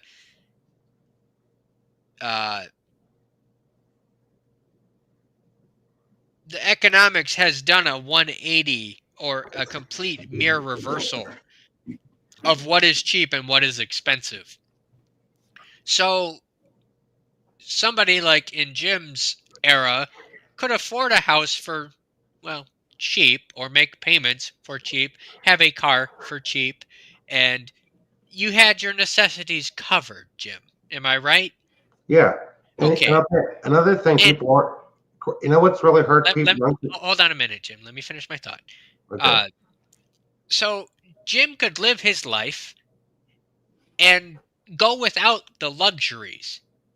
Well, now the necessities have gotten so expensive that us younger generations, millennials and Gen Z, have basically said, I can't afford this, but I gotta live, so I might as well say throw caution to the wind and buy some luxury stuff and at least have some enjoyment in life while the whole ship sinks.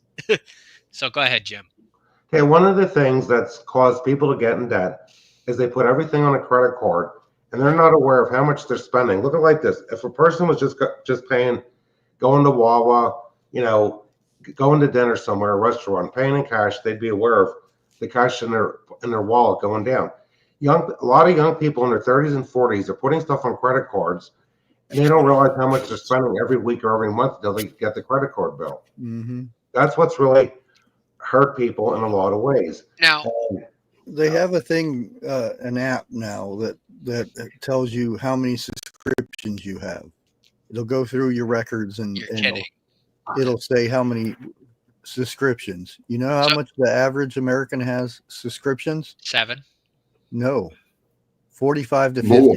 45. Yes. And, Damn, that's where the when I money say goes. subscriptions, it could be your insurance, your house payment, that kind of thing. And it could be, Netflix, YouTube. I was thinking Netflix. But that's the kind of thing. They count it all as subscriptions. Okay, so I don't have any we'll say, hold on a minute. Let me do some figuring for myself here. So they say 45 is the average, right? 45 to 50. Yeah. Okay, so I have my car, house is paid off. I have StreamYard, I have Amazon, I have my insurance, I have my light. Are we counting utilities in this? Yeah, that counts as a subscription. Lights, anything that lights, electricity, gas, water, your phone. So I've got like 10 that I can think off the top of my head that are just part of my everyday life. So I've got 4 times less than your average person. So, Vester, I agree with you 100%. Cable, Ziggy, we don't have cable. We have Amazon Fire Sticks. That's what I got. And I did. We cut out landlines and cable a long time ago. Now, I've got one landline for the sole purpose of this right here. In case of an emergency, the address, the phone number, and the name goes directly to 911 if you are not able to say nothing. That does the same. Well, not every one of them, because there's a lot of cell phones. You have to tell them your address because they don't come in like that. But let me say this right here. I go through Verizon with their landline, $26 a month. I get everything on that as I do my cell phone, except for my text and my videos. Everything else, same thing. I can call from North Carolina to California if I wanted to. My phone bill is $60 for 2 lines, unlimited, everything. Shit. Okay, You got a good deal. Mine's $90 a month, and I'm about ready to drop. And what's nice is my work gives me a $50 credit for that, so I'm only really paying $10. Yeah, we saw the landline here, then the internet, then the cable TV. That's like $227 a month with Verizon, I think. Jesus Christ! Dang. Okay, then it's How like much? it's about $227 a month, I think, roughly. Dude, you need to get a Fire Stick. Bro. About the Ziggy most says I you pay gonna pay. $20.45. Then you got to remember, like And every part of the country is different. I was talking to a guy last night that lives in Oklahoma. You can buy a decent sized house in Oklahoma for about $80,000. Around here, you can't. Ziggy, Oh, okay, so a house that costs $80,000, Jim, I could do that. If I that's saved cheap. up, that's doable, and that's about where houses should be these days, 80 to 100K. But That's like I said. That's you start with this. You start out small and you work your way up. I understand that. But the Exactly. thing is, even the starter houses, at least in my area, again, location, are Mhm. going, $100,000, $200,000, 250. In Okay, that's just getting a couple that miles bad. north of me, it's 300 something. That I paid 48,000 for this house. See, that's when did you pay for that though? I paid it off. No, What, not 5 paid it years ago? off. When did you start paying for it? When did you For buy it? 15 year So land 15 years ago. contract. So 15 years ago, you bought it for that. Hmm. Okay. Okay, where my son lives in downtown Lancaster, it's a nice area next to the ballpark. They have the row homes are $275,000, and they were built in 1925, and they're about like 1,400 square foot, I'd say, 3 bedrooms.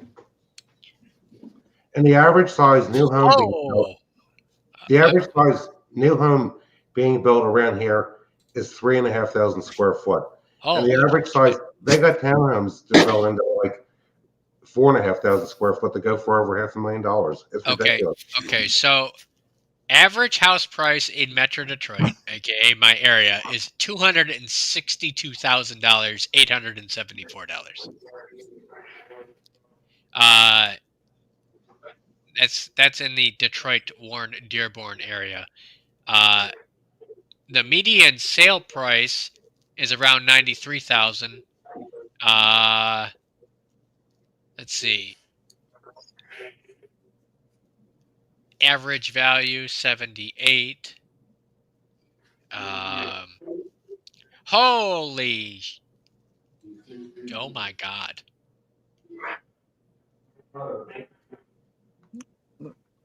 Hold on a And I'll minute. tell you, I can tell you exactly why development homes now cost so much. The cost of building the house isn't the major cost. It's improving the property. They got to put sidewalks in, curbs, electrical line, water, sewer. A land developer could spend a few $100,000 between attorneys and engineers just to get a land development improved. And I'll give you an example. Back in 2002, we spent $120,000 to build this house, 2,111 square foot. We built it cost with the well septic system development, and we used all plywood, no OSB, and 2x6s. So Jim, And wait, what was the average or what was the home prices going for back when, let's say you were in your 20s? and I tell you, I remember seeing nice development homes for like in the low 100s. These same Okay, and homes now, that was what year? gosh, maybe when I was in the late 70s, and now some of these same Okay, homes are worth so $1 million. 1970. So I'm going to do the average home price in 1970 in Detroit. Uh, wow. The average home price in Detroit in 1971 was, get this, $16,400. So, in the span of what, from 1970 to today, that is what, 30 Yeah, that's plus price of a car. 25, that's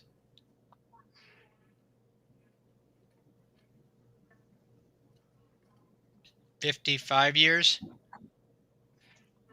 And when I was a kid, Yeah, a from $100,000 house was a nice 71. house. Okay, y'all are all talking at once. What, Jeff? What year did you say? 71? 1971. So, hold on a minute. Okay, that'd 20, be 25. 9 years, 80, 45 plus 9. That's 45, 54 years. 55. 54 Okay. years. So, in 54 years, the average lifespan, we'll say.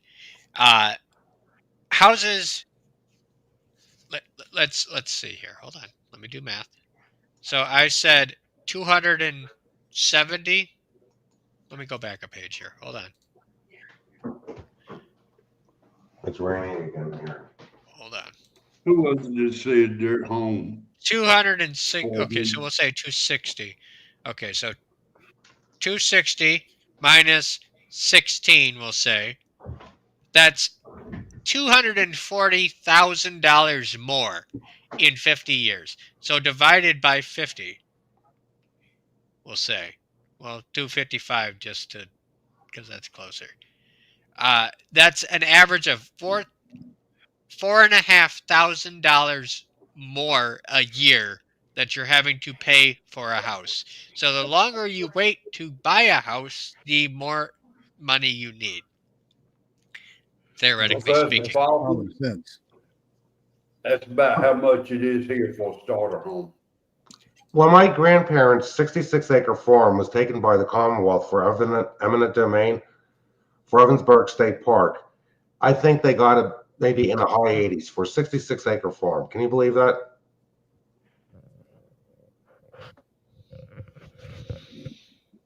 And a quarter of the farm was drainage areas. Let's do average house in the 90s. Well, I can tell.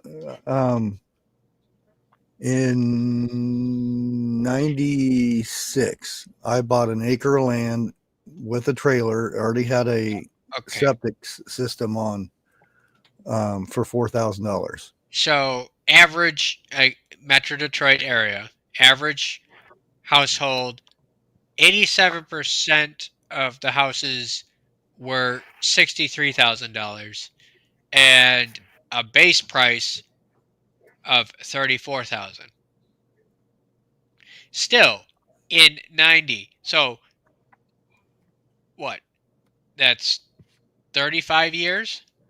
So let's go 2010 just for the fuck of it. The average home price in 2010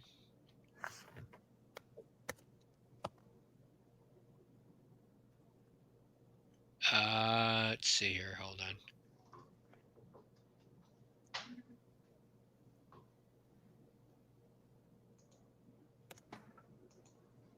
I got to do some digging for this one. It's like they stopped counting. Then every time the price of the house goes up, so is the property and school taxes go up. And that's become a really big issue around here. I was reading in New Jersey, the taxes people have to pay on a house, the average is $10,000. Let's do 2,000 just to see if anything better comes up. All right, don't nobody say nothing. Okay, so the average home price in 2000 was 170, and the average sale price, meaning when you sold your house, was 207. Still doable. Okay, so why at 2010 did we all of a sudden stop keeping track? Let's see here. Why? Because no matter what we do or say, it ain't gonna matter. It's gonna keep going up. And you figure the cost of construction, materials, labor, and since 2002 has tripled.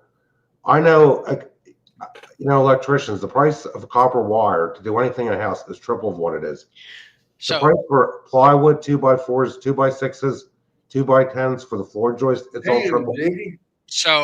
So homes, it says here, so in 2020, the average Detroit home from 2000 to 2024 has increased $46,000 to $80,000. So on top of that $207,000 I stated it at the year 2000, you're adding another $46,000 to $80,000. That's nuts. Frankly, that to go just 50 years ago to at $16,400 to now 280 on average. That's average. That's not even like top of the line house. That's shit. And That's most of the new homes being built around here, it's OSB, it's laminated I-beams. right. It's not even good build quality. If there's a fire and they have the laminated I-beams in the attic, the firemen won't come inside the house. They'll just spray the I'll water be from right back. the outside because it could collapse quicker.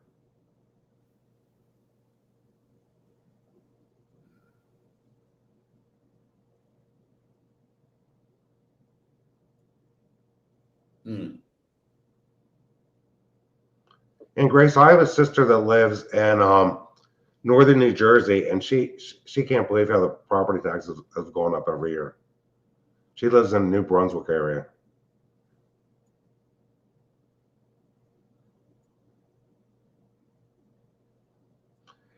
And if somebody at a speculation would buy a piece of farm ground, and it takes 7 years to get it under the agricultural assessment. If we didn't have a property under the agricultural assessment with the house, our school taxes would be triple of what they are right now.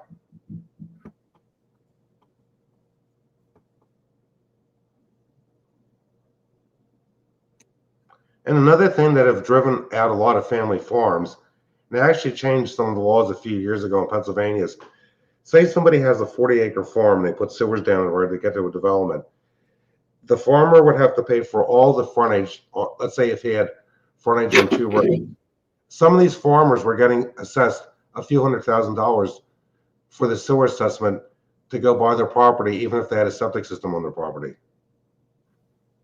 It caused a lot of farms and areas like this for the farmer just to have to sell the property. They're trying to get away with the farmers. Excuse me, trying to Yeah. do away with farmers. But it's like that one woman on YouTube said, as long as food comes from a grocery store, who needs farmers? Am I right with that? That's what Bushcraft? AOC said. Yep. Did you hear? AOC is against kids being taught about civics in class. What does she have against the Honda Motor Company? That I could not tell you. Yeah, it's a Japanese. joke, Jeff.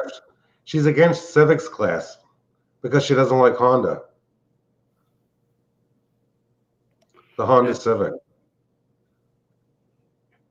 Oh, fuck.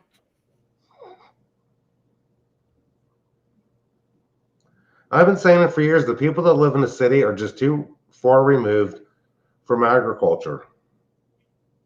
Well, it's like I said earlier on, you know, it's men and build overhauls that has built this country. Yep. Now it's men in suits that are destroying it. And men in pocket t-shirts like me. I mean, these people in the city, if their food was cloned, they wouldn't care as long as they have food. Well, now hold on. I stay here and I talk junk about people up north and about let's say about everybody, okay? But the point of the matter is you got good people and you got bad people, whether they in suits, whether they in the city or whatever. There are some people in the city that know how to grow stuff. Am I right with that, Grace? But you know, they can only do with what they can. That ain't exactly a true 2x4, but it's better than what we get now. So, just a little bit of comparison here. The new versus the old 2x4s. Okay. Yeah. My house that I'm currently sitting in is built with the old growth, the much denser 2x4s, and frankly, taller and wider 2x4s, the solid wood type of 2x4s. The 2x4 that you see here is what you get at Home Depot today. and what modern day houses are built with. Like Jim was saying, they are cutting corners with house building, and you're getting theoretically less for your money. Now, this can be due to deforestation and us over harvesting the trees and engineering trees to uh, grow faster. That's why the rings of a tree today are Well, wider. different type of wood, There's that too. meaning That's different also a thing. tree. Because we only used oak and hardwood because Yeah. it's better. Okay, so again, regardless, the older one is better than the new. Okay, that's the bottom line. Now, take that into consideration when going about the housing discussion we were just having of cost versus what you're getting. That $16,400 50 years ago was getting you much better quality of a house. Maybe it wasn't the best house, but it was an okay house, but it was made with good stuff, good dense 2x4s, brick, and like just for instance, when we tore apart my back porch here to build this addition, my office that we are currently sitting in here, we found bricks from 1920 stamped on them underneath the porch. They used it as backfill. Okay. And these bricks, compared to the modern bricks that we had on site, were totally different and denser. Exactly, Jim. I could not break one, even throwing it on the hard ground and against rocks. I could not break this brick. And we decided, okay, if we can't crush them, we might as well just use them in the foundation of this addition. So what we did was the first 2 or 3 feet of this addition is brick above the poured foundation. So we incorporated these 1920s bricks into, just scattered throughout the brickwork as a homage to the 1920s. So we preserved and reused those old bricks because we knew that those were good quality bricks. Even if they were just used as backfill in my 1950s house, they were still better than what you get today. So you were still getting better quality back then than you are today, but you're paying more for lesser quality shit. Exactly. Why? Because of the inflation. It's like getting soda in a glass container versus plastic. Now, 101, you Yeah. take that 2x4 on the right there. The 2x4 that was around when this house was built, go 1902. I guarantee you that 2x4 is a true 2x4.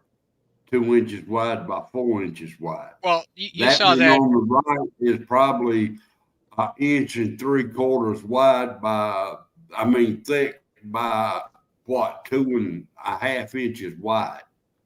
The one on the older one that you saw with the tighter rings was an actual 2x4. 2x4. Yeah, it was Now they're 1 2 3/4 inches wide by 4 inches tall. Yep. Okay. My okay, 2x4s in this house don't have that nice little finish on it. It still has the wood splintering and stuff on it. The sharp edges to it rather than the Yeah. chamfered.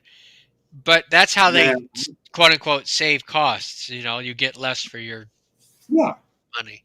Now I've seen houses where the floor joists was still half a tree.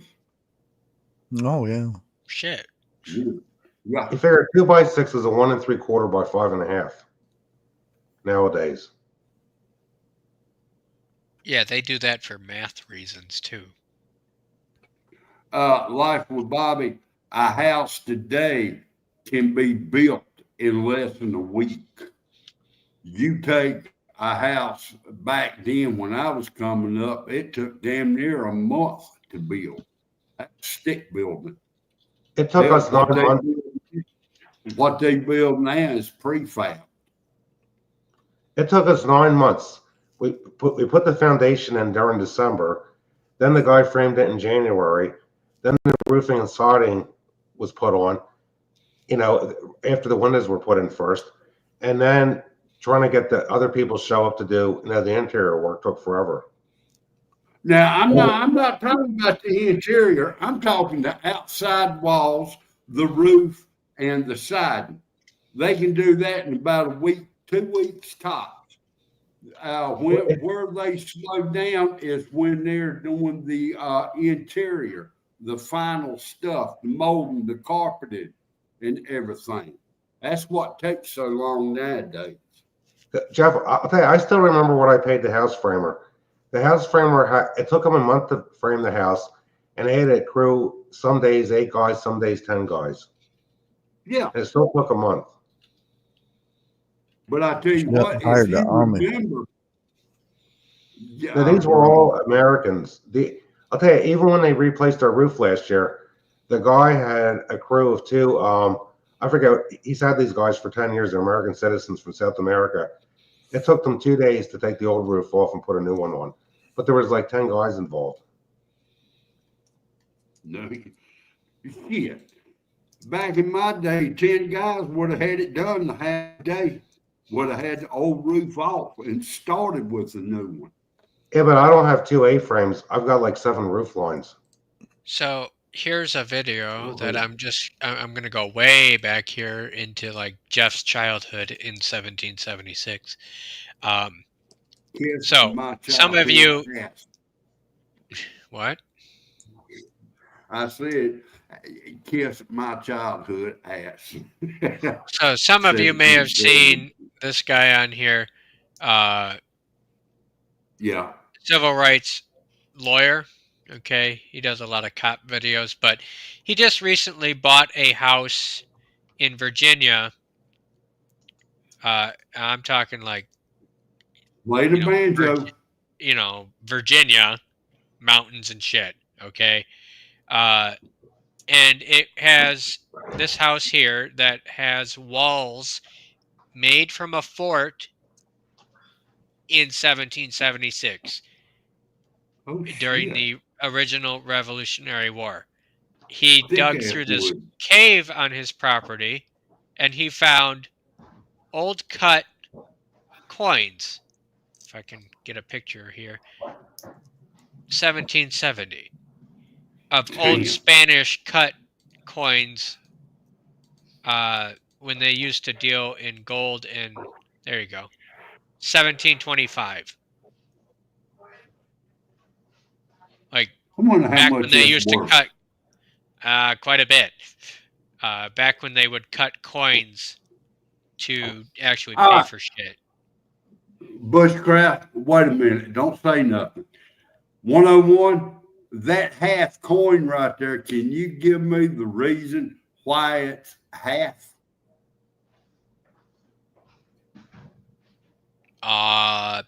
Because it was actually gold and they had to divide it somehow. You get what? No.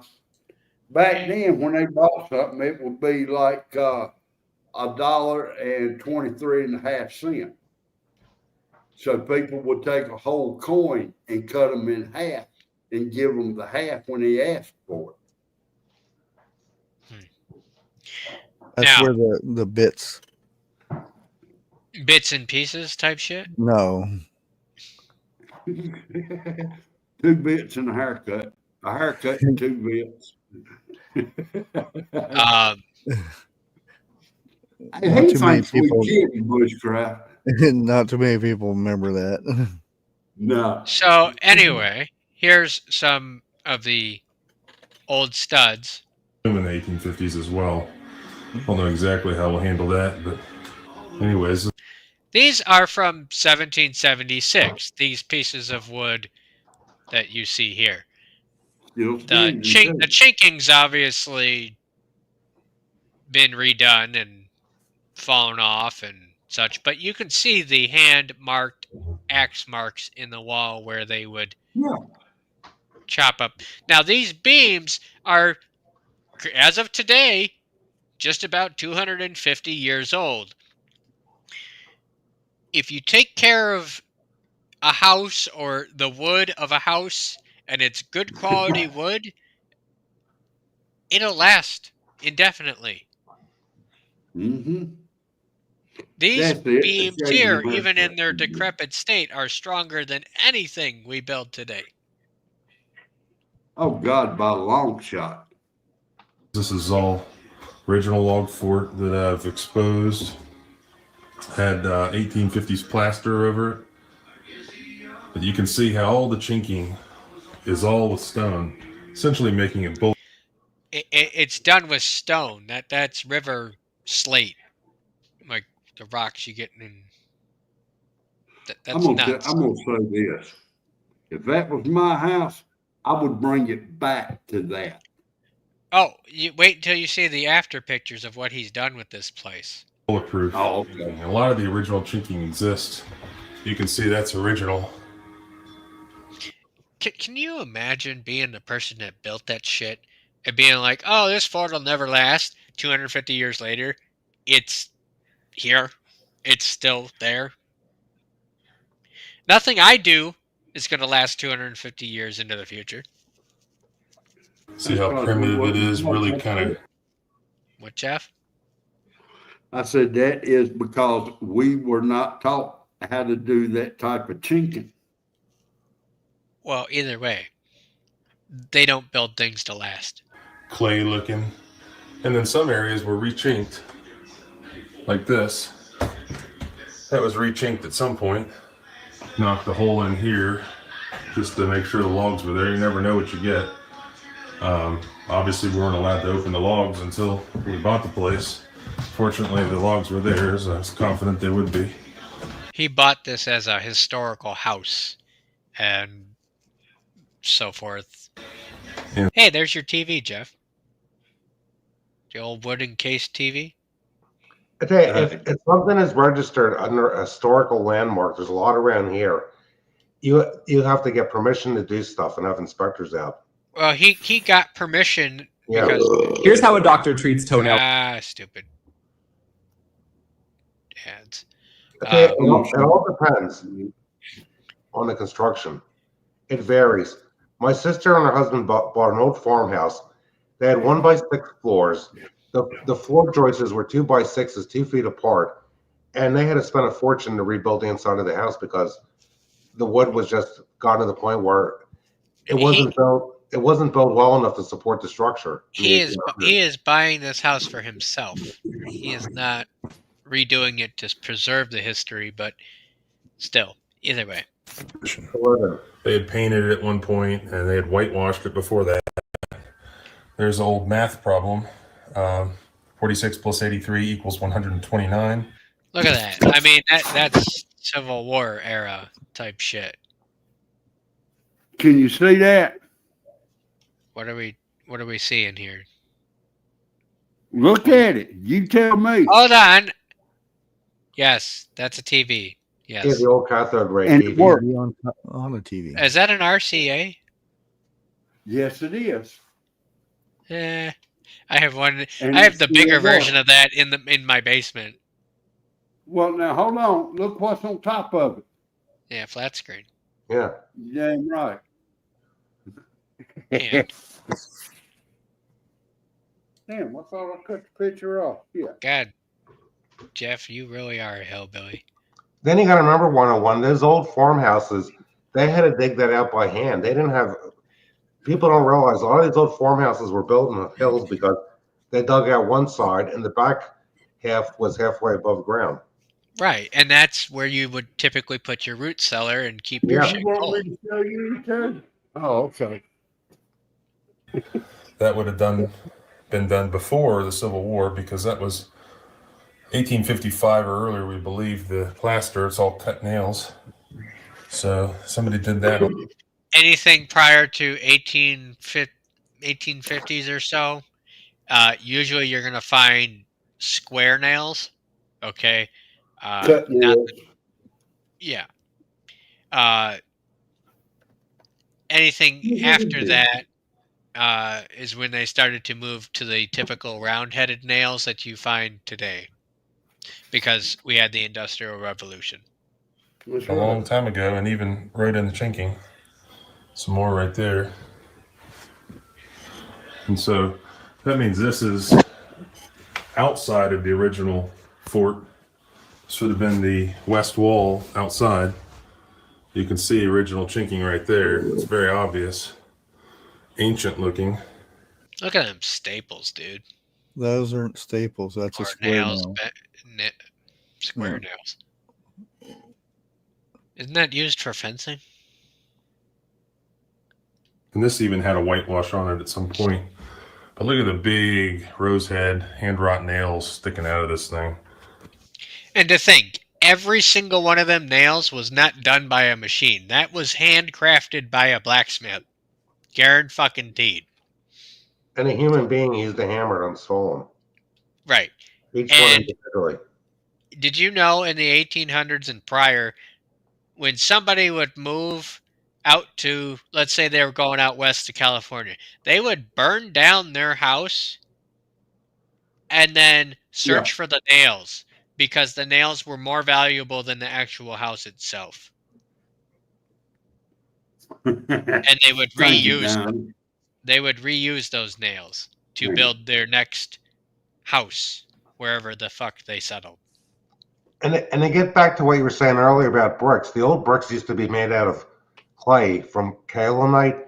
And most around here, if there's a house that's being torn down, there's somebody that'll buy those bricks to reuse them, like you did. Most of the bricks now used is just man-made concrete. Right. That's why it's not as dense. It's the same thing. Same thing like Roman concrete versus our concrete today. The Romans were doing something different, you know. And it's cheaper to put in a concrete poured foundation than to lay 12 by 16 inch block. Right. And that's an indication of very early construction, generally 1700s, and the rest of it is all put together with wood pegs. And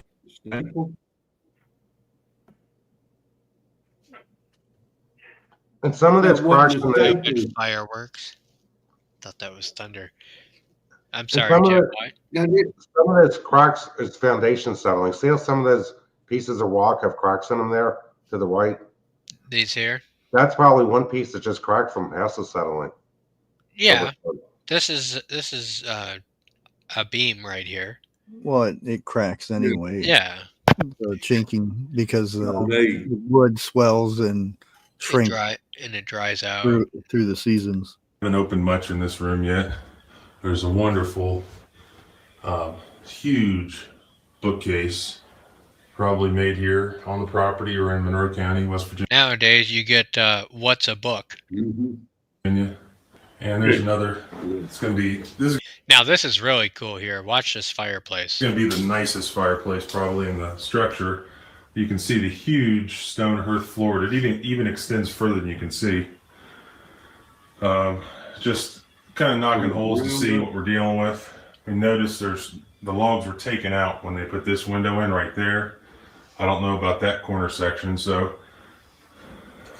but so far I'm very, very happy with almost all the logs are there except for where there's windows. Upstairs, and there's an entire addition onto this house, but right now I'm just working on just them old wood floors, dude. One thing I've noticed in old farmhouses, the height of each step isn't always the same. They're off a little. Well, yeah, that's why they standardized rise over run type shit. Yeah, rise. Let's see here. Let me go to some of the stuff he found on. So I booked this with my cell phone. Let's take a stupid ads. Where's that house at? Virginia. I need that one, folks. It's I forget exactly where. No, you didn't catch on to what I was talking about. I didn't hear what you said. Sorry, what? When they were showing that swimming pool, that's when I hollered, "Where's that house at?" Oh. From various periods, all the way from really French Indian War era through the modern times. And remember, this property. So he had a metal detector guy come through and look at all this shit they found.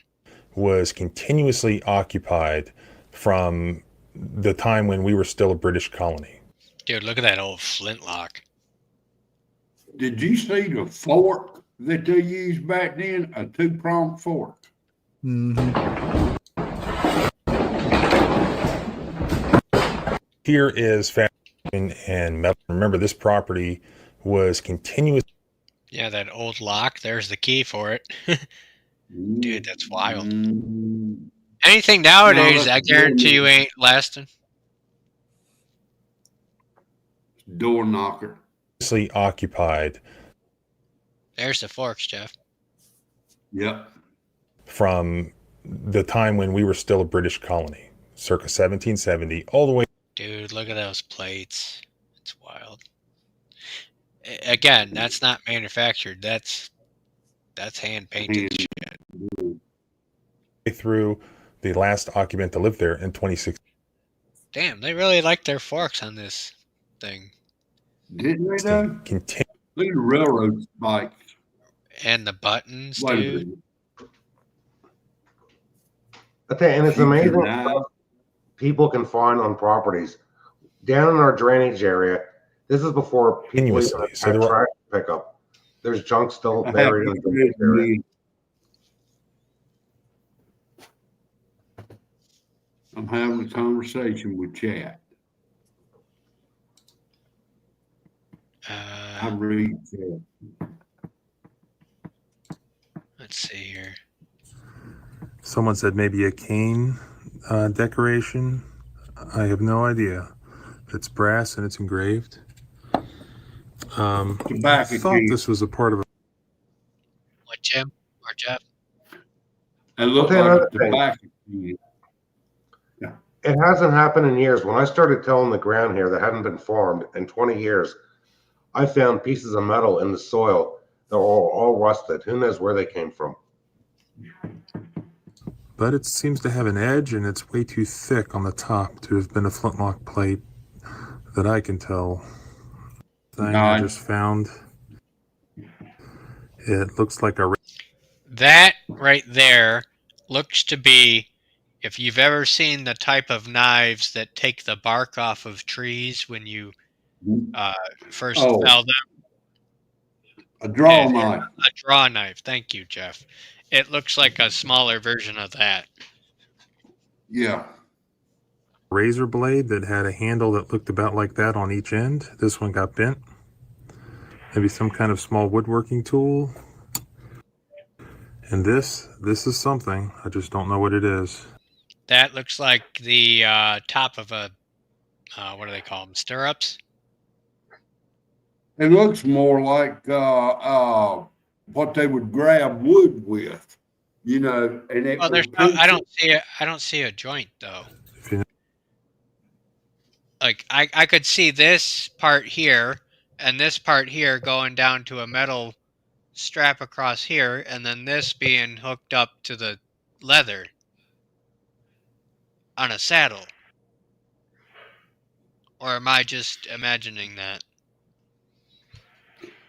Man, it's been so long since I've been around a horse. I could not tell you. Oh shit, I haven't been around a horse since I was 5.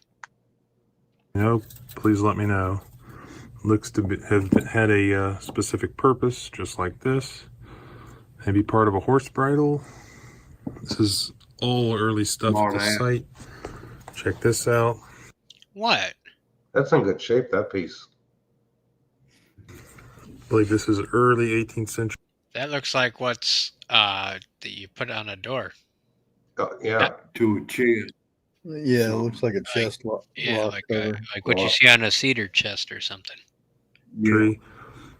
Escutcheon off of furniture or a chest. I found all these wedges. You can see where I've found 4 of them now. You can see where they'd been hammered on the top, and they all have an edge. You know what that's for? Splitting wood. Well, Making yes. 2x4. Exactly. Make 2x4. Yep. And 4x6s and Yeah. 4x8s. Actually making the floorboards and your longer lumber. If it was a splitting mall, it would be wider. Believe it or not, I could take a tree and split it like that. I got the knowledge or the know-how to do that with. Tell me you got to pass that shit on, Jeff. That's stuff that can't be taught. There's nobody around that even wants to learn how to do something like that.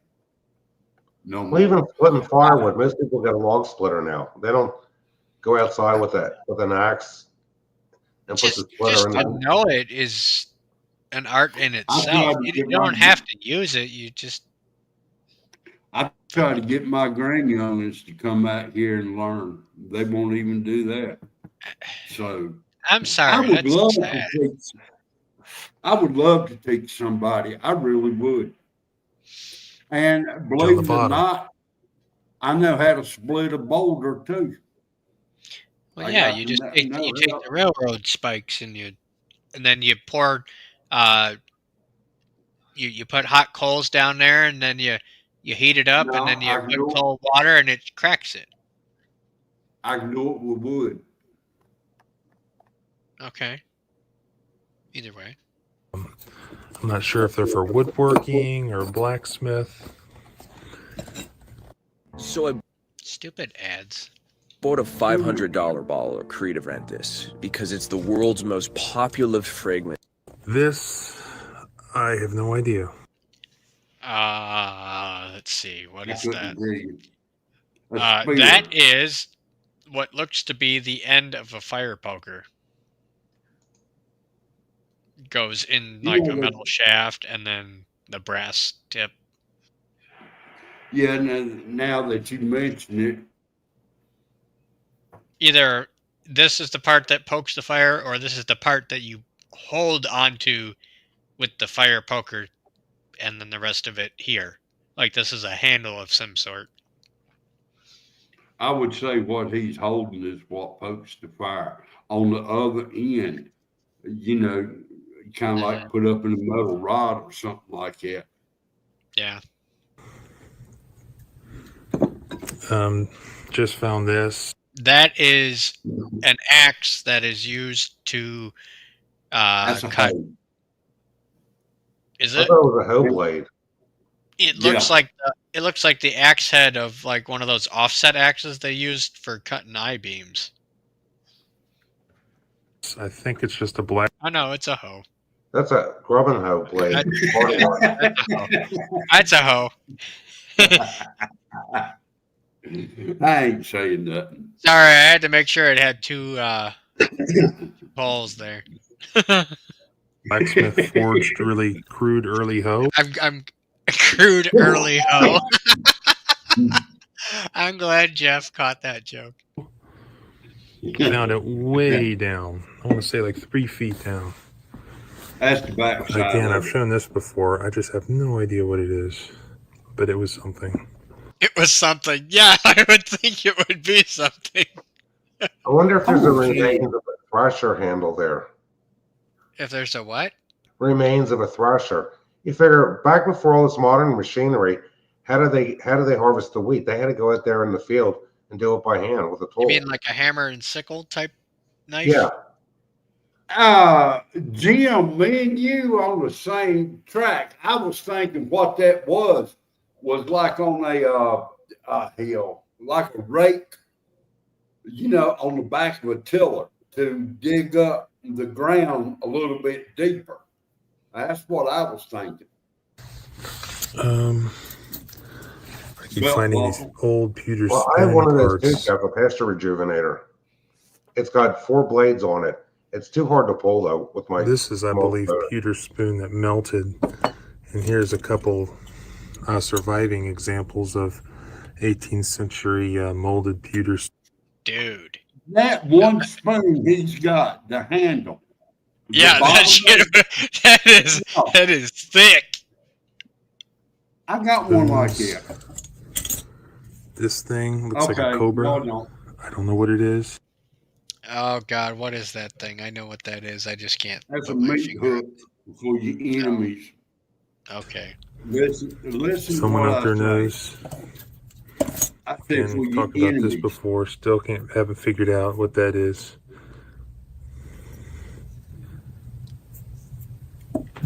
Same with this. I don't know if it was some. That looks like a clothespin that's been mummified. Damn, kind of I didn't think you was that old. primitive. 101. What? To recognize a clothespin? Yeah, like that. If Shit. people used to hang their clothes outside to dry them. I have a clothesline that I use. Yeah, but do you have those type of clothespins? Yes, a whole bag full. They were my great grandma's. You better hang on to You bet your ass I am. them. See, we Yeah. got no more. I had to target. I ended up target practicing. In fact, they are clothespins from my great grandma that are made out of an old pair of pants that she sewed together herself to make a handbag. No shit. Do you put Now, your if that clothing, ain't reusing shit, I don't know what is. do you put your clothing after you wash it in the dryer or hang it? Predominantly the dryer, but Okay. if I'm doing something like the bed sheets and that, I'll put them out there. A fork. Could be a fork. Maybe it was a longer fork that had a, for a fireplace or something. Dude, the fact that that wood handle on that fork survived, shit. What else here? Found a couple of these things. I believe they're pewter. They look like maybe a turn for a spigot. They were in That looks like the key to like a music box type thing. Yeah, they didn't have spigots back then. the same hole. What else here? I figured that this is a... That is a hammer for a rifle of some type. The what now? Flintlock. No. No. Flintlock is much bigger. But that is an what is that? That is a it's for a revolver on the inside of a handle. I know what it is. I've dealt with them. I've filed my own on my own revolvers. It's kind of like the parking pawl on your transmission where when you cock the hammer back, it holds the hammer back. And then when you pull the trigger, it releases this piece of metal, and then that piece of metal hits the hammer, and that hammer hits your round. So it could be a piece of a sear. That's what it is, a sear. Thank you. Yeah, that's what it is. It's a sear for a... That's probably that's 1800s. That's not Civil War or Revolutionary War. That's probably a Colt Peacemaker, single action. Man, you remember those? What? Dana said, "Yeah, I remember those." Remember what? I don't know. I'm just messing with them. I told you I'm talking from a flintlock, probably a large musket, early musket flintlock. No. Could be wrong, but yeah, that is not a musket. That is a revolver if I had to put money on it. Someone suggested that, and I've compared some, and I believe it is this thing. I don't know. It looks almost like a cleaning rod, end of a cleaning rod for a gun, but it seems way too thick at the end. Of course, it could have been used just fine for a large bore musket. Some kind of brush, maybe, I found the other day.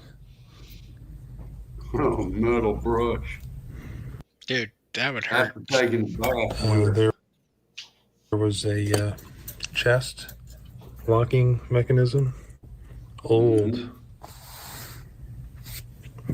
piece of a file-made crooked knife. There you go, Jeff. That's your little draw knife thing. Yeah. Yeah, what It he's still has a holding blade is the on it. handle. Possible And you Native pull it American. to you. I lived in Sterling Heights about 29 years. I think the key question now is Do I give a Is fuck? commercial. No. Man, don't be so hard. She's like, the main question is, do I give a fuck? No. This is a pretty cool fork I found the other day. Fork. Baby That's a fork and a knife. Let's see where it was bent down on that I end. want to know Bent how down you on gonna that. hold your food with a fork and cut it with a knife. Same way you do with a Swiss Army knife. And very early Fork. 18th century style fork last week. Found quite a few teeth. I'm not sure if those are horse teeth. What those are from, whether they're hogs, cows, whatever. It could be deer exactly. I really don't know what I'm talking about. I've found plenty of deer bones and they do kind of look like this, but I really don't know. I found this the other day, and this is almost looks like it has a screw on the end, but it doesn't look like it on the other side. Obviously blacksmith made for some sort of specific purpose. Really don't know. Maybe a hinge of some sort. Lots of great 18th century glass. That's lead glass.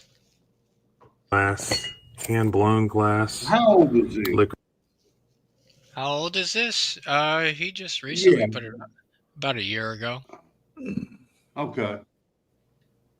Yeah, but he's found a whole bunch of shit. Yeah. Here's some of the stuff I've been working on lately. There is the circa 1815, 1820 still corked, probably whiskey jug found hidden in the basement of the fort. That's wild. The fact that it's still corked. Yeah, Dude, really. Can you imagine what proof that shit's up to? Dude, I'll drink to that. That's probably like 1,000 proof. There's the cut down Confederate boot. Just one random shoe. That's in oddly good condition. One-legged man. Very well could be, Jeff, being that, they get their legs blown off. You figure the thread used to attach that is probably just dry rotted from time. I don't know. But either way, the fact that the leather's even still here is wild. I like the fact that they reinforce. Look at that. I like the fact they reinforce this part. This is the part probably on a patch. Is it?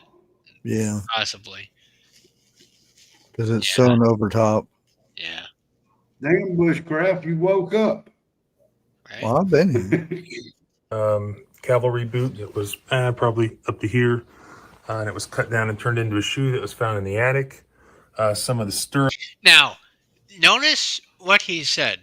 A cavalry boot that was cut down to make a shoe. People didn't just go out and buy new shoes. They made do with what they had. We need to get back to that. It's called duct tape. We will. You figure when immigrants came to this country, especially the Italian and Irish, in the early 1900s, the biggest industry in New York City was the garment industry, where there was a lot of people that died in fires and things like that in buildings. But the United States doesn't have a garment industry anymore. Well, back, 1800s and prior, a lot of your shit was handmade. It wasn't so industrialized. And it was much harder to come across clothes than it was, in modern day, 1800 and prior, or 1900 and prior, rather. Well, you figure the sewing machine was a great invention. Yeah. So was the tractor. But what I'm saying is, you couldn't just go down to a hardware, a general store and get a new shirt unless you ordered one. And that took a couple weeks. It wasn't just buy one at Walmart. Just like Grace is right. If you wanted shoes, you had to go to a cobbler and get them made Right. for you. And you had to get them properly fitted too. What, Jeff? I told Grace I wouldn't take that if I was her coming from Jim. And these black things here on the table, those look like stirrups from a horse. Yeah. Stirrups have been found in the yard. There's a hoe. There's a blacksmith-made hoe that I just finished last night. There's the sad iron that was found inside the fireplace between the rocks. Now that's an old one. I pulled this one out just. Dude, that's wild. That's what they iron their clothes with. That's what they used to use for door stops when I was coming up. You figure there's not many blacksmiths around anymore. Around here, there was one next to the elementary school I went to from like 4th grade to 6th grade. His name was Haupt. And he made all the horseshoes for anybody somebody had a horse and they needed shoes. He came to the property and fitted the horse for shoes. Yeah, they do here. Hey, that iron he was talking about, get up in the middle of the night and stub your toe on one. So my great grandma had a doorstop that was had a kind of a doily over it, and it looked like a couch, right? But it was actually a brick that was wrapped in fabric. And I constantly hit my foot on that shit. I don't care what it's wrapped in, your toe's going to tell you. Right. You figure our country has lost so many skills. It's sad. Musket balls. They say life was simpler back then. It wasn't though. No, it was not simpler. It was the fact that people had their priorities straight. They prioritized their efforts into doing shit like this. These are stones. This isn't lead. This is stone. So you had to handcraft this shit. Right. Oh, sorry, it's muted. Can you imagine the early settlers not from with a musket ball that size? That's the equivalent of like a 50 cal. Yeah, that's what I'm saying. I think your smoothbore muskets were 51 caliber. And 54. Yeah, 54. 54 caliber. Your Colt Peacemakers in the Civil War were 36 caliber, or technically 37 caliber, because they had to make a snug fit when you reloaded them. And then, you had a blunderbuss in the Revolutionary War. Shit, you could fit pop can down that thing, equivalent of a rock or something, and blow a motherfucker's head off 10 times over. And he's still been riding a horse. Right. Americans, but they're little like marbles, like made out of limestone and clay. Like, that's wild. Those were handmade. If they fabricated them, limestone and clay. Right. Can you imagine playing a game of marbles with those? Dude, that's wild. Or having a slingshot with that shit, dude. Well, slingshots was more popular than guns back then. Well, where would you get the rubber, though? That's not how slingshots were made. I know. You also had like the David and Goliath type shit, too. But you figure in the Revolutionary War, they had blacksmiths pouring musket balls. Yeah. I always think of the scene in The Patriot where he's melting down the tin soldiers to make musket balls. I always think of that scene.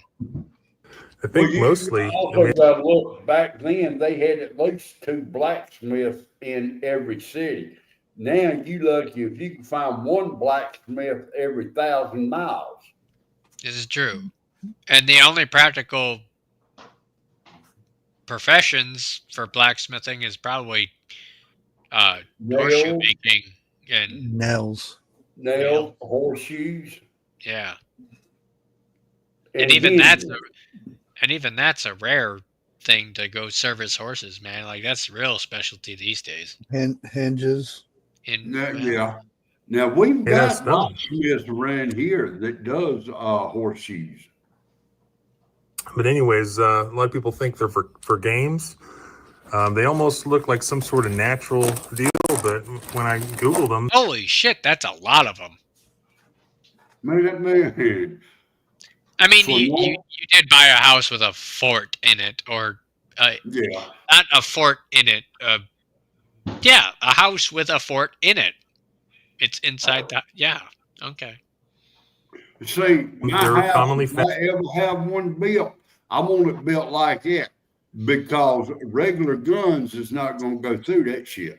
Well, did you hear what he said earlier about the No. memes?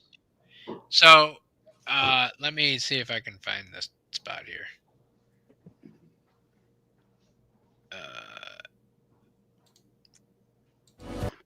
Stupid ads. I was probably too busy running my mouth again. Yeah. You don't have to agree with me. I don't have to disagree with you either. So here he was saying, you can see how all the chinking is all with stone, essentially making it bulletproof. A lot of the original chinking exists. essentially making the walls bulletproof. Like, dude, yeah. Try having that shit in Detroit. I'd love that. I wouldn't have to worry about no drive-by if I lived in a house like that. Most of the plaster now down. Now that white chinking is probably 1800s if I had to take a guess, because that's more modern equivalent of it.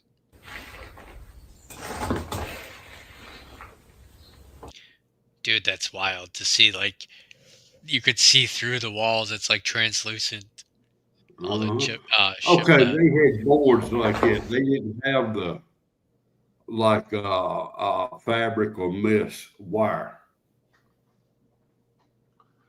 I figure they didn't have fiberglass insulation back then. Well, no, back in 1800s and shit, they used newspaper and paper as insulation to just keep the draft out. It wasn't even for insulation purposes, just to put something between you and the outside. That's why everybody slept upstairs. I've remodeled houses here in just 2 miles down the road and cut into somebody's bathroom wall that had newspaper in the walls for insulation from the 1930s. One-on-one, I don't know if you've ever done this, but you go in and pull down wallpaper and stuff like that, or to pull up carpet and find old newspapers like you talked about for insulation, and then start reading it, find the dates on it. Oh, dude, I can pull one up right now and I'll read it to you here. Give me a second. No, I'm talking about you yourself. Yeah. Okay. I did when I redid this person's bathroom for them in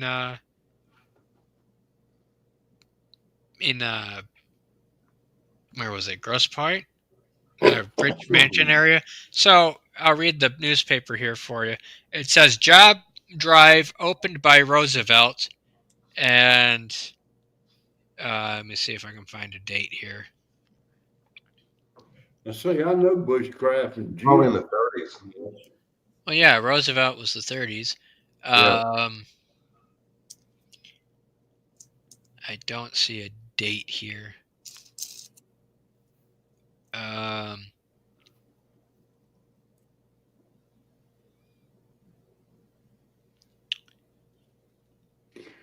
Now, the oldest newspaper I can recall reading was when I lived in Reidsville and was tearing down what was it?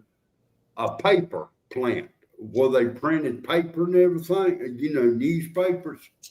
and there was boxes among boxes of old newspapers in there.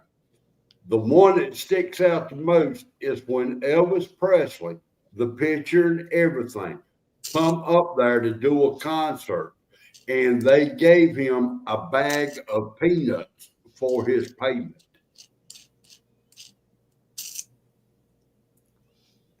Damn, I wish I still had that piece of newspaper today. One of the cabinets I've got in the kitchen that I use as an island came out of a house a few blocks from here, and the cupboards or the drawers in that, because it's really big drawers in this thing, and it had newspapers for the bottom to protect the wood or whatever the reason was. And I opened it up, and it was in 77 when Elvis died. It was the front page news talking about Elvis is dead. Dude, do you know how much that could be worth? It was too faded and stuff. I had nice windows over the car and was sitting in it in the driveway when his death come over the radio. Yeah, I remember my dad actually pulled over and the side of the road and was crying. This was years. That one's obviously older. Missouri, on the right. actually. When that used to be the back wall of the house. Look at that chimney, fireplace. Coach's Ice Cream's been here for almost 24 years. You figure the newspaper industry has here's the progress. Every small town used to have a newspaper, not anymore. In the newer log section, upstairs bedroom, a lot more of the plaster down. Look at the gun ports. Yeah. That or those are notches for like beams for the roof or something. I would mainly go figured out why with the roof. Yeah. Because I was thinking the roof gun ports back in was like a cross where you can move your barrel up and down or right and left. I'm not slopes sure. Towards the front of the house. Evidently, they raised the roof on the north end. You can see where the original joists went in. At some point, they put another beam up there and raised the roof another 10 inches or so. You can see some original windows when that was the... I don't know. It sounds like the bat from Scooby-Doo. Yeah, I know. Exterior of the house before the addition went on. You know the bat that during the intro? Yeah, I know what you're talking about. And there is the original outside of the west wall of the fort. You can see there's no windows or doors. And you can see how they joined the logs on the original fort. It's very well done V-notch. And this is really interesting. This is how they put the log addition on in 1810. They took one big hewn log and they hollowed out the center with an auger, and the new log walls, they made a special notch that would slide right into. Okay, you know, they want to give us shit these days about building codes and crap, but I guarantee you, this would not meet code today, but the thing is, I guarantee you this shit will outlast anything built by code today.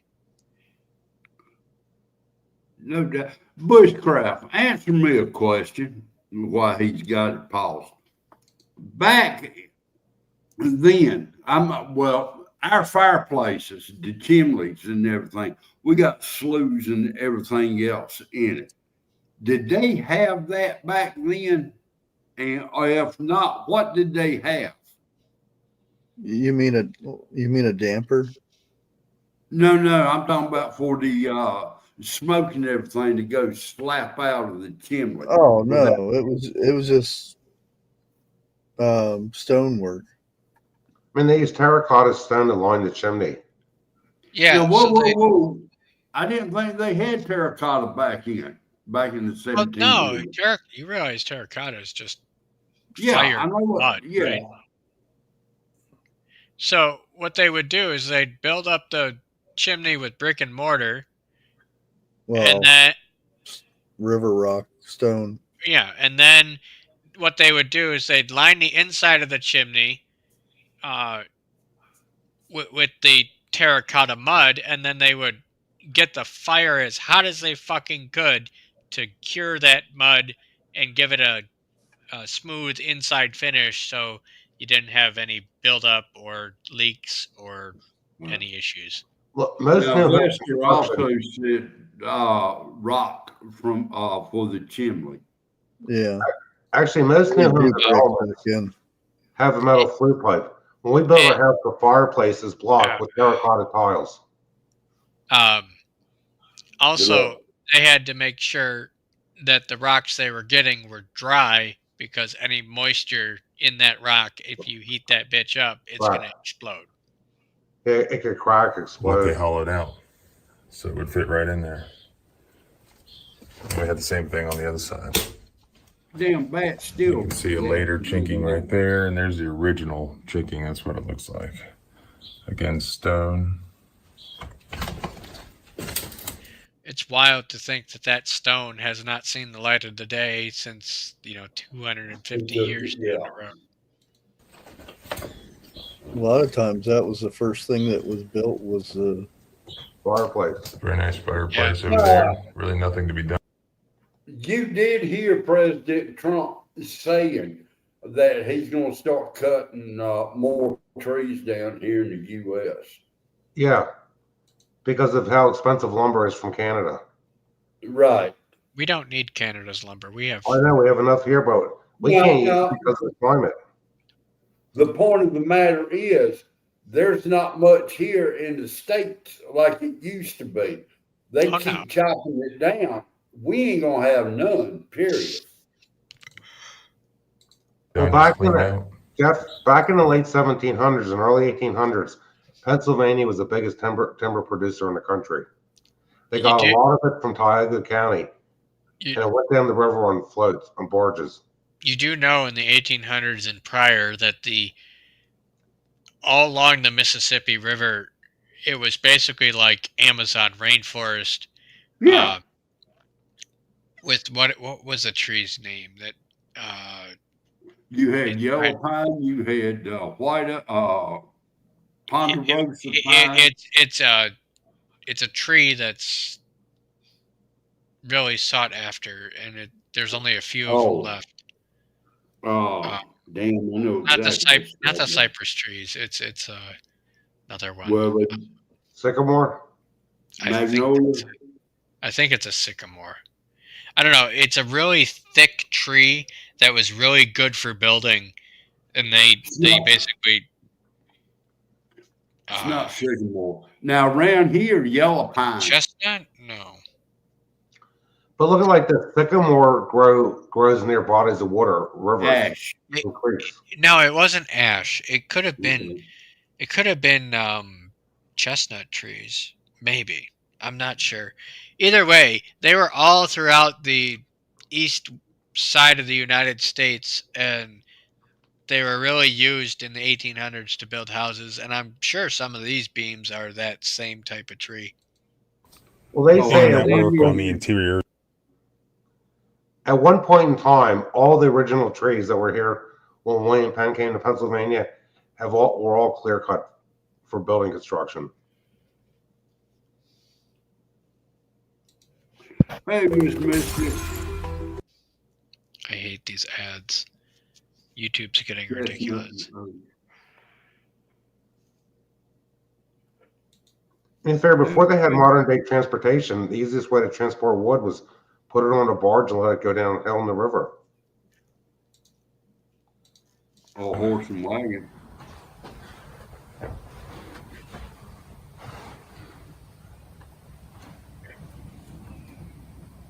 They put a vertical log there to fill the space when they put a window in. Yeah, that's old. That's newer than the fort, though.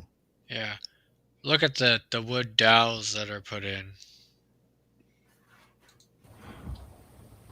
I know how to make him too. Got all this removed. So what you're looking at now is the original, outside of the original fort. See, 1858 newspaper that was used. Dude, that's wild. Yeah, it is. Dude. God, I am a history nut through and through, and this shit like really blows my mind. I wish I could pull that out and preserve that.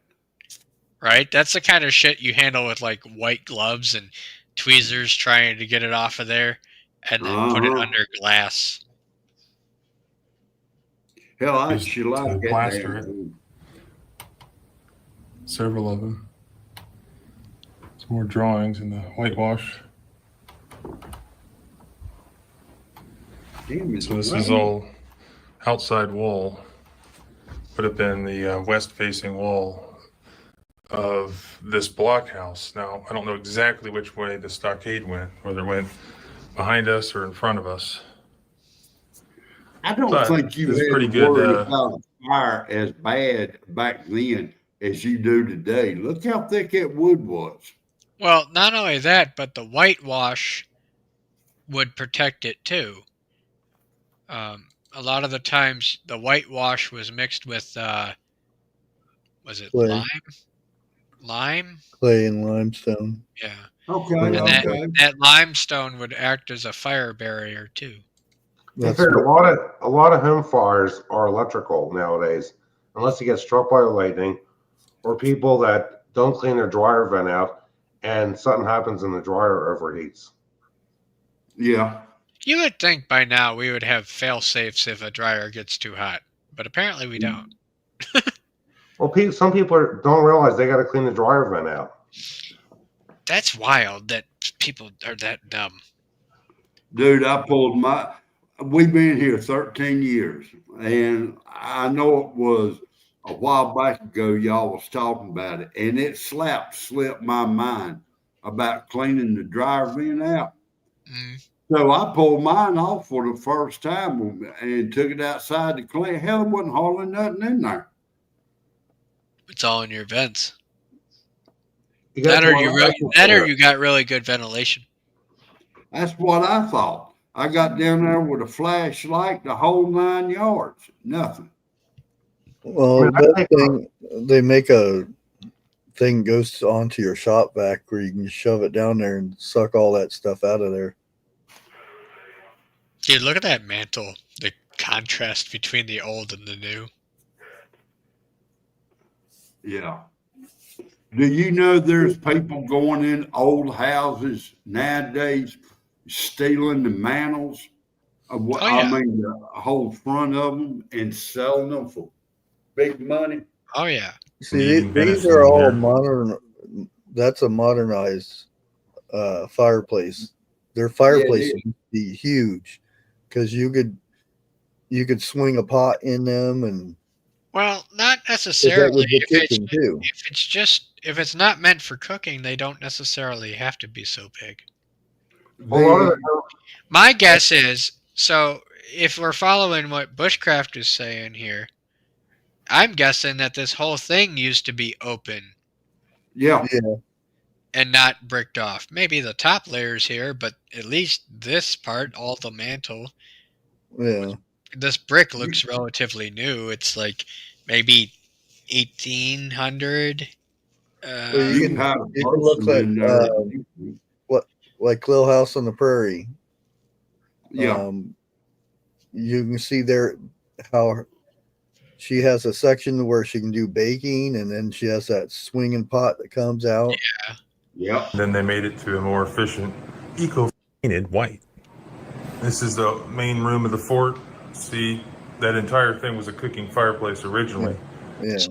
See? And then they made it to a more efficient, eco-friendly fireplace. See, eco-friendly. The original charring back from when they were pounding back whiskeys and eating venison in here. Yeah, where you see the fire burn on that log, that was probably the mantle. Yeah. So I've been working on this little room, taking all this old siding off. See one of the old 6/6 windows. Now, who here knows why windows were made like this?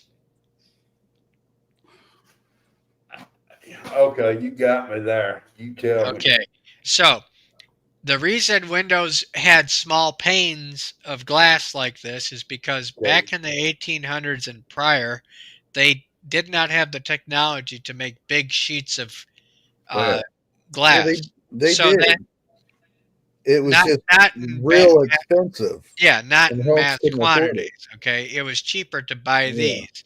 Now, the way they would do this is by blowing out the glass and then flattening it. Okay, they'd let it settle and then they'd cut the sheets. Yeah, Now, it had little ridges and stuff in it. Yeah, if you look at some houses in DC, you'll see windows like this that have what look like the bottom of a glass bottle with the waves in it. Yep. And those are like the bottom of the when they would blow the glass, it was like the leftover piece, but it was still usable as a window pane. It just was warped, and you could get them for like half the price. And you would find that when people had to replace a window pane in a window such as this, they would typically replace it with the cheaper one rather than having to buy an expensive one, you know. And back then, okay, windows now in homes, there's coil springs on the left and right side to hold the thing up. Yeah, right in the window track. The window frame. With the weights, the counterweights. And with a chain to pull on. I remember I busted out a window. In fact, in that same bathroom that I found that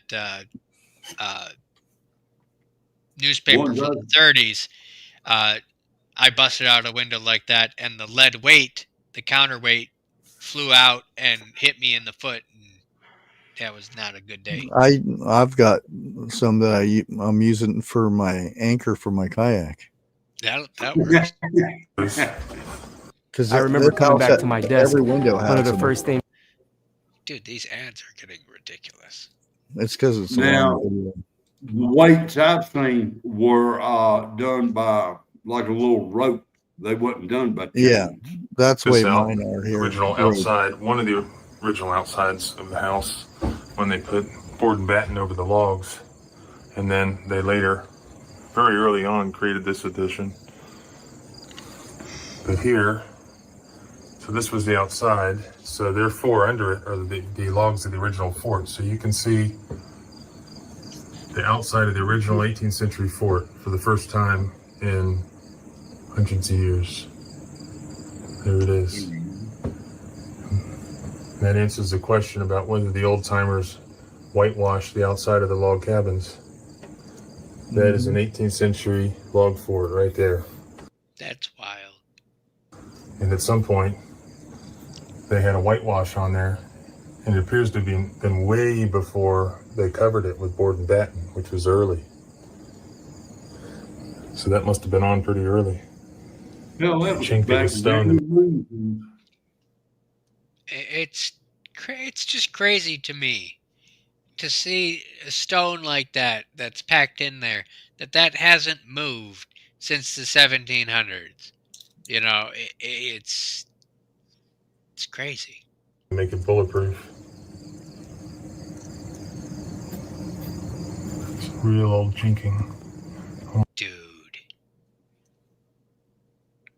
I bet somewhere along in there's a snake. Me being a history buff, this shit's wild. Almost mud with hair, horse hair, all sorts of stuff in it. All right, here I am in the... Dude, look at those axe marks. original section of Burnside's fort in the west. Well, There you go. Burnside's fort, Jeff. Look that shit up. That first hoe that he was showing, I bet you that's what they used to do those logs with.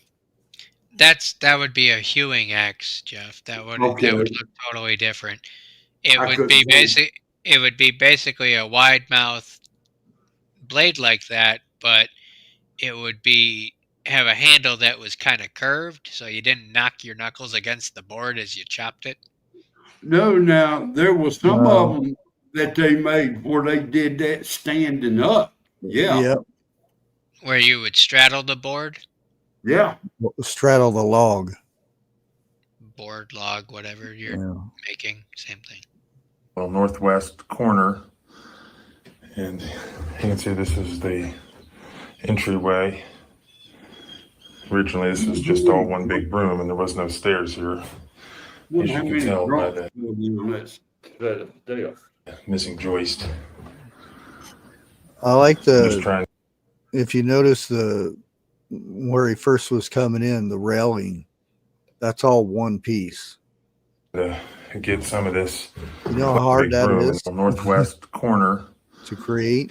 And you can see this is the. Yeah, I see. There is no joint. Well, no, this is just a short one. Entryway. The other one wrapped around and curved and everything. Where did you see that? How far back? When he was going up the stairs the first time. It was way back. Oh. Originally, this was just all one big room, and there was no stairs here, as you can tell by the missing joist.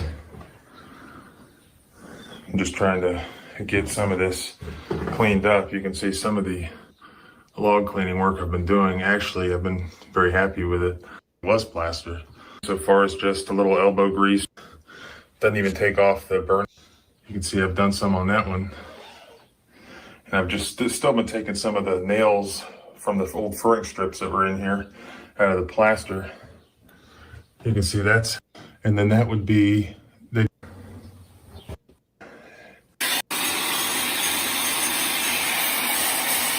I don't know if I'd take a sander to that stuff, but. 101, has he done any more recent videos to show how much he's updated everything? Let me see here. I don't think so. That restoring that house, and I don't mean it in a negative way at all, is a real money pit. It's going to cost a lot.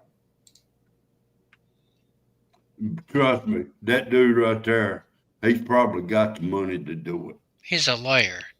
Yeah. That's what I said. Because I've seen old Pennsylvania Dutch farmhouses where they have 2 stairways to go upstairs.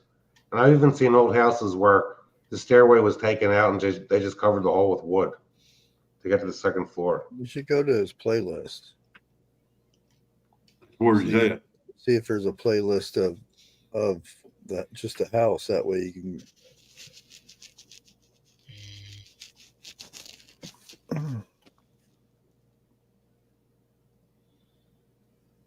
Doesn't look like there is. That's why everybody should make playlists of. You figure most of these old farmhouses around here that are like late 1700s, you can see a part of the fireplace left in the kitchen. And they were really big because you needed all the room, like Bushcraft said earlier, to put all the pots and pans. Yeah, here we go. Here's an Sunday morning at Burnside's Fort. Damn. Looks like you may get some rain. So here's an update to what he's been doing. I'd have to leave it like that.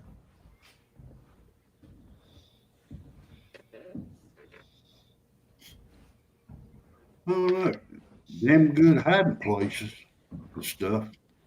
Right? Old floor. Dude, you can see where the rugs have been.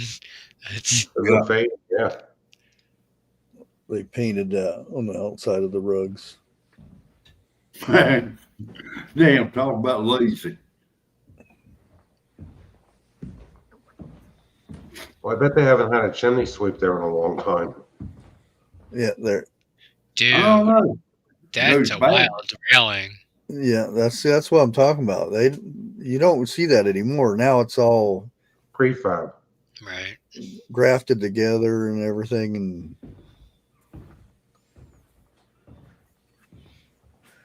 So it's got a newer floor with the old floor under it. What's with the like leaving a square in the middle? Like that's because they put a carpet and then they would paint around the outside of it. That's wild. No, but nobody. It saved money because paint's expensive or stain. Yeah, I'm surprised it ain't green looking. Right. So here's listen. Around the rugs or oilcloths. Yeah. Okay. Yeah. What's surprising is I don't see any hooks from the rafters for like hanging lanterns or nothing. They probably took them down. Well, no evidence of it, rather, like no holes. Well, there's plenty of holes. There's AB or JB. Hey, there's my initials. Same Yeah. here. Jeff Dang. Bear. I knew you were that old. I was hoping you wouldn't catch on to that. You a time traveler, Jeff? I must be. There's my proof. James Burnside or John Burnside. Or it could Jeff be Bear. John Wilkes Booth initials. You figure they built a lot of those forts on top of the hills because you had good visibility. The guy was saying here the reason that they built this fort is because the cave that I showed earlier had the only source of natural spring water in the area for about 50 miles. So, Really? yeah, at the time, I'm sure they found other ones, but Oh, it's at hard the to time, get. It's hard to get natural spring water anymore. yeah. My So, grandparents' house had a hand pump outside, and my sister's old farmhouse had a hand pump. You can't get water out of it anymore. The water table's dropped. yeah, so I think that was a big reason why that they built the fort. At least that's what they speculate. I didn't know they had 110 back in the 1700s. And Dana B's mentioning paint. It's because paint's a petroleum product. No, paint can be oil. But Oil some is of it's still petroleum based. Barry Bannister. Or unless it's latex. Dude, look at that spiral at the end of the stair. Yeah, one piece. I'm sure that's a separate piece, but still, that's Yeah, the end of that. damn.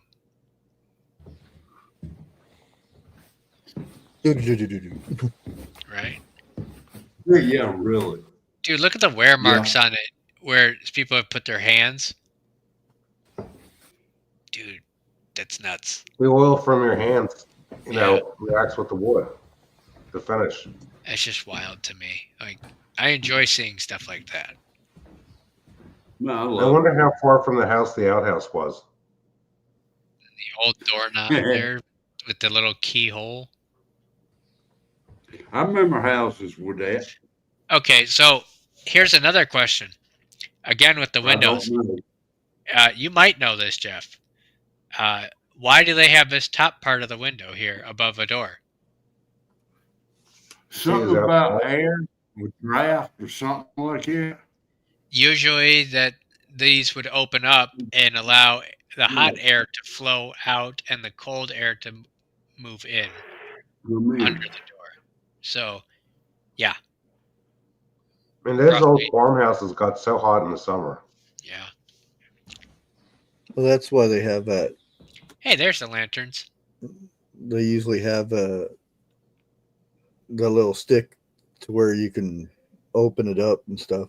Yeah. Not these ones, but the bigger houses where you got that big wall attached on that 15-foot. The rich house.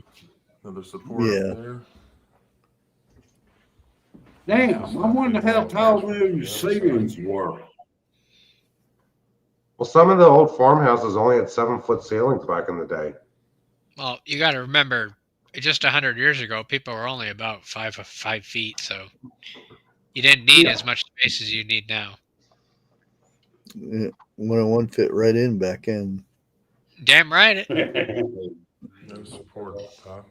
I always thought I always thought I didn't belong in this era. I'm right there with you, 101. I think I was born 100 years too late. Yeah, me too. Support ground level. I always thought I should be in the Middle Ages. Up against. You look like you would be in the Middle Ages. Sword fighting and stuff. No, Viking.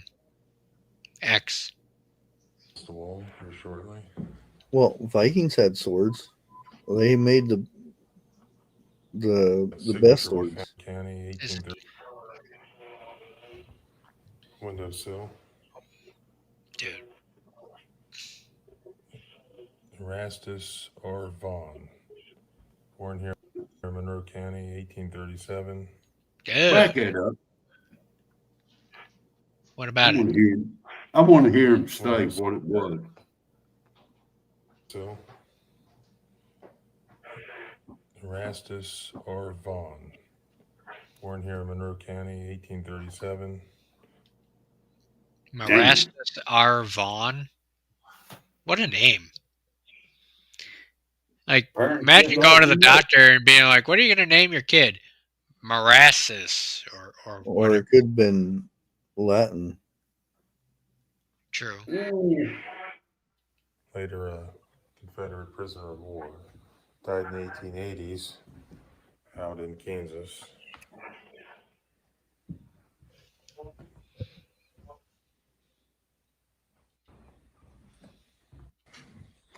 I've seen the math calculations. Now, you know, they give a shit about like the modern day math or this way being wrong. They were doing this shit in the 1800s. So don't give me shit about our way of math is wrong. 46 plus 83 equals 129.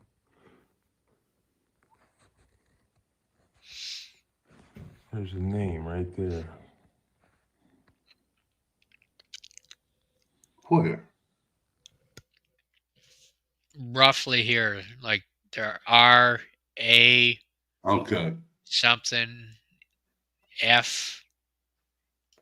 Looks like Ralph.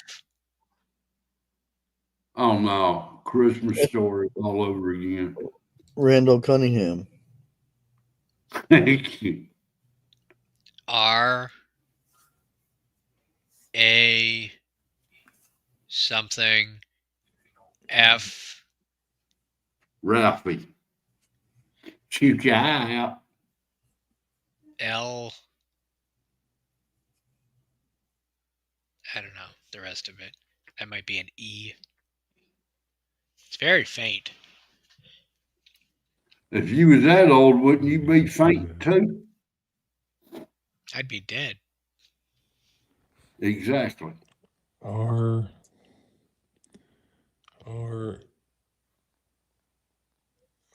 E. B. Rebel scum. Sorry, wait, that's Star Wars. To get some light and shine sideways on it. Look at what Dana B posted. Grace says Dutch. I did a birth certificate for a while. This girl just lost her chihuahua. Got hit by a car. The dog's name was Precious. Oh. She named her daughter Precious Chihuahua. No. I'm sorry. No. There needs to be a list somewhere by law in the United States, Library of Congress that has been signed into law. It says you cannot name your kid this, that, and the other thing. And just give a list of names you cannot name your kid. Well, I know what the The number is over there. It's 8675309. What the hell was that? Was the name of her? Jenny. Yeah. Jenny. 8675309. And the fact that the guy that bought that is an attorney, that might be a tax write-off. Most definitely. Most definitely a tax write-off, and the fact that he's doing historical preservation, he can claim that's even more of a tax write-off. Mm-hmm. Oh, it's definitely historical. Oh, look at them storms coming in. Yeah, that's Virginia. That's what I was talking about with the glass right there. That warped glass that goes for windows. Mm-hmm. That's it right there. Dude, you'd be surprised how much of that shit I've gotten out of my garden with my tiller. Well, there you go. That's why. Came out with the posts. Looks like a blacksmith made ring for tying up horses. Some late 18th century, early 18th century broken plates with what they call a blue feather edge on it, made in England. And looks like a hand-blown liquor bottle or wine bottle, kind of green glass with bubbles in it. Appears to have some sort of maybe unusual shape on the back right there in the middle. I don't know.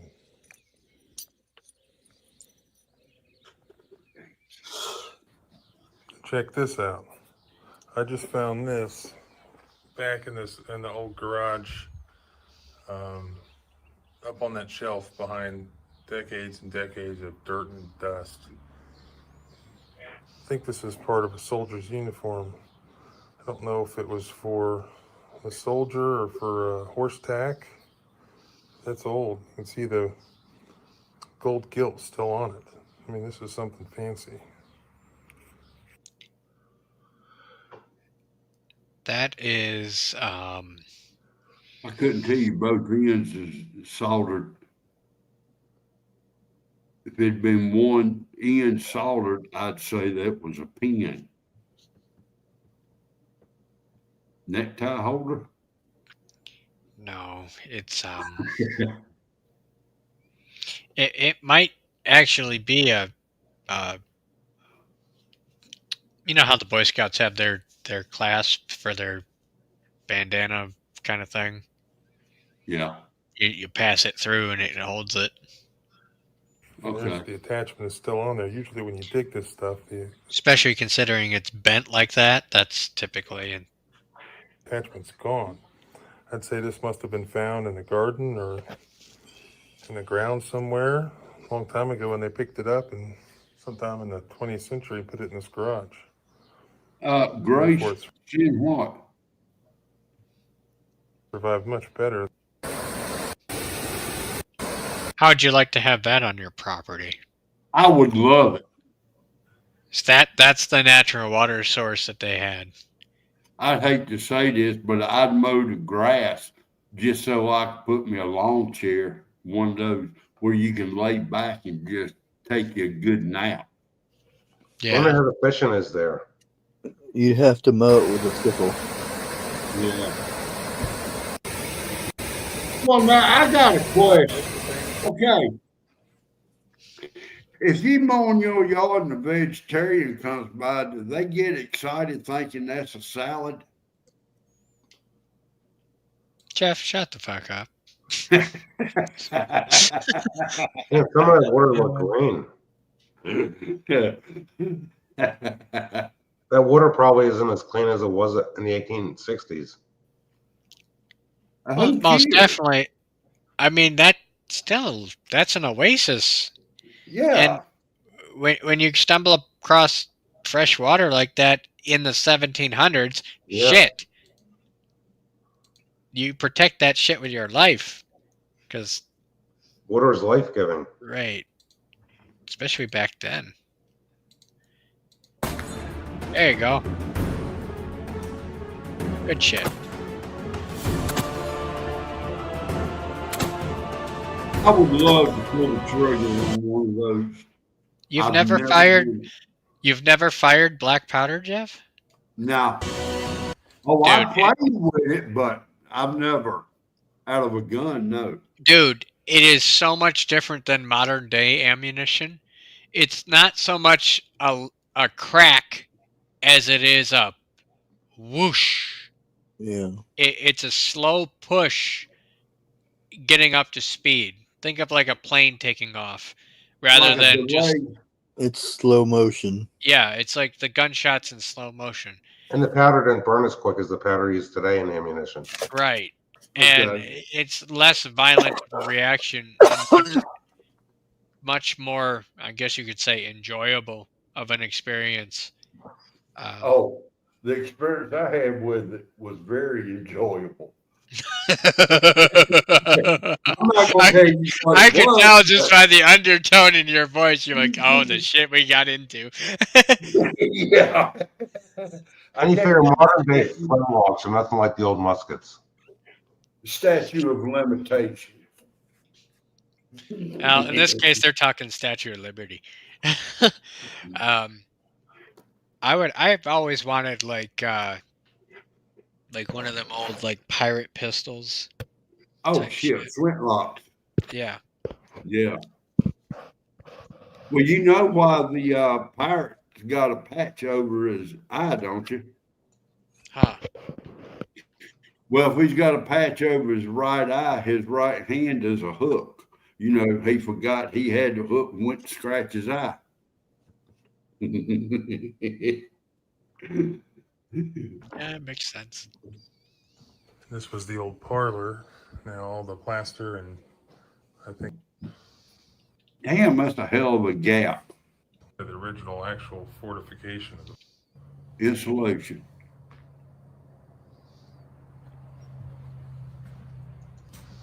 Just the outside of the original actual fortification of the fort. Damn. No windows or anything. Just looks like a spy hole. Just a random hole cut. Yeah, but on the next walk down, there was another hole also. Jeff, shut the fuck up. I ain't talking about the window. I'm talking about. I know it. Okay. These stones haven't been seen in years, but in between the wood there. I'm gonna shut up. Just kind of mud. You go ahead. Say it. Me and Jeff are on the same page, and it's kind of scary. Layers and layers. We've said that quite a few times up on this program. I'm aware of this. Cleaned out here. Everything's a mystery. Dude, look at them. That right there is your hideaway. I'll bet you anything. That's the Underground Railroad. Wouldn't surprise me. Underground Railroad with wood-fired engines, right? Sure. Those but old. That's that inside of the floor. Kitchen. Wall connect.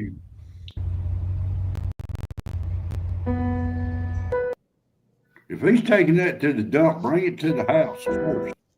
Dude, look at that land. Yeah. It's wild.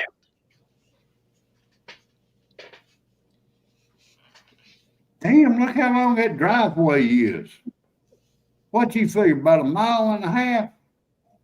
Easy. Now, just imagine this not being like. Oh, it was all trees back then. Yeah, it was all trees. Like that's I don't see any in the ground. It wouldn't all be trees because you don't want visibility to see what's coming. right. Well, You that's figure it's true, not. but- You figure a lot of these trees were taken out to build the dam fort. So Yeah. Wait a minute. Hold on. Trees back then, as big as they were, maybe 20 trees built that house, if that much.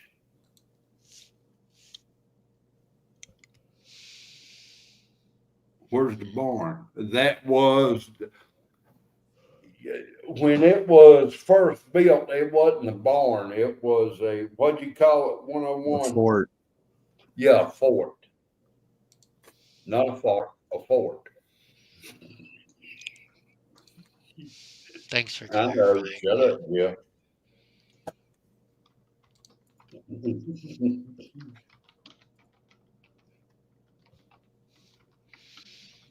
I don't know. They really don't make things like they used to. Hell, I ain't saying nothing. Well, you know, you think about it. That's knowledge, period. That's knowledge everybody should know, but it's not being taught. See, the thing is, when you understand the history of the things and such, you understand why the people fought for what they did back then. And it makes things so much more relatable. Yeah. Grace, I'll look for your address so I can send you some bottles.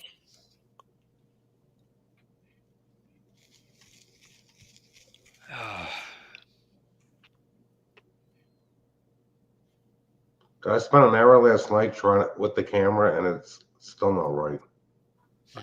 Re-downloaded everything.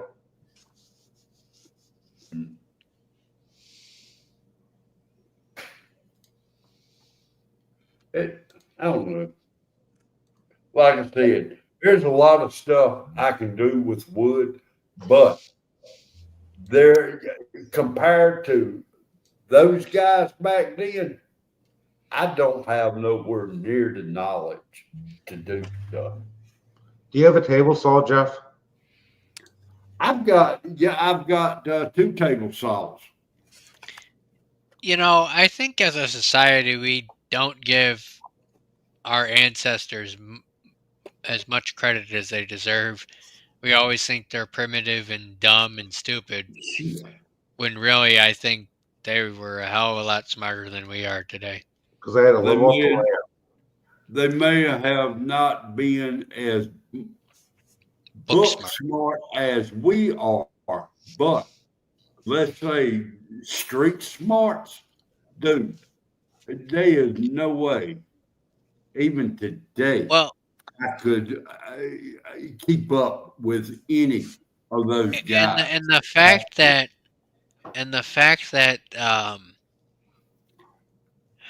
how do I want to put this? A lot of kids that come in at inner city schools are not book smart. They can't even do simple arithmetic, and they get a diploma. So our ancestors, or our people back then, they didn't learn it because they wanted to. They learned it because they had to. They needed to learn it, or they wouldn't survive. And exactly, and that's what allowed so many people to go out in the middle of fucking nowhere, literally, and just chop down a tree and build a house.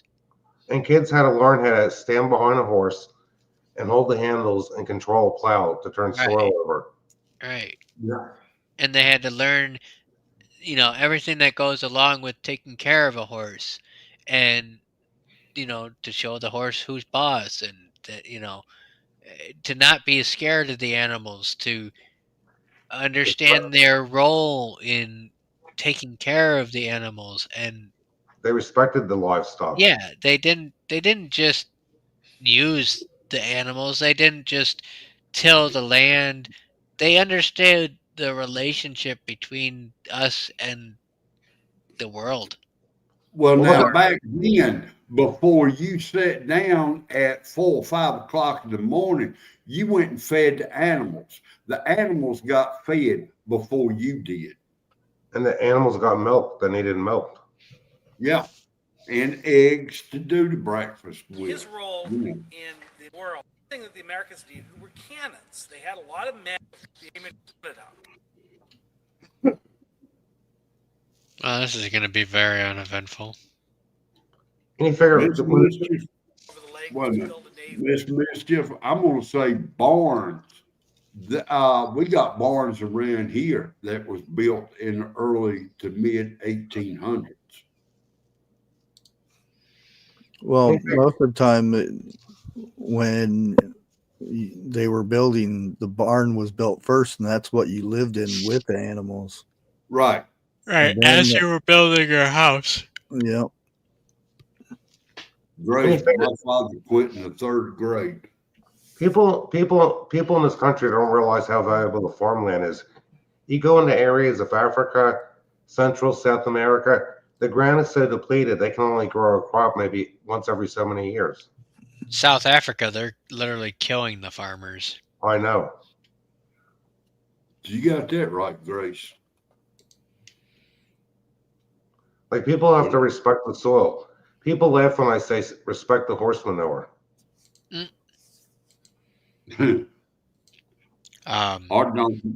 Our donkeys, one of the reasons, well, I don't know back then, but today in time, they were like guard dogs. They'll kill a wolf or a fox or something like that in a heartbeat. Oh, you get between a donkey and its owner or somebody it trusts, it will fucking hurt you. Yeah, Bad. it will fuck you up. And mules are good too. Mm-hmm. Mules are much more stubborn than donkeys. I don't know. I'm No, thinking that's just naturally proven because they're inbred. Okay. Damn, that sounds like some people I know. We won't mention any names. I think I know where you're going with that one, Jeff. Well, it's 12 o'clock at night here, so I think I'm going to go to bed. It's fucking late. I got to get a shower still. Our son came for a visit today, and I was surprised how him and all his friends know about everything that's going on. What he told us. Happy Father's Day, Jeff and Jim. Happy Father's Day to you and Jeff too. Yeah. We don't think one of us is father yet, but and every other father who was in chat. Happy Father's Day. I'm a dog father. Well, look. Not a godfather. I'm a dog father. I'm not going to joke about that because I know a whole lot of people whose pets is family. So same here. You know. So, all right. I will see you guys probably next weekend. Of course. 101. Out. Hey, wait a minute. That's May.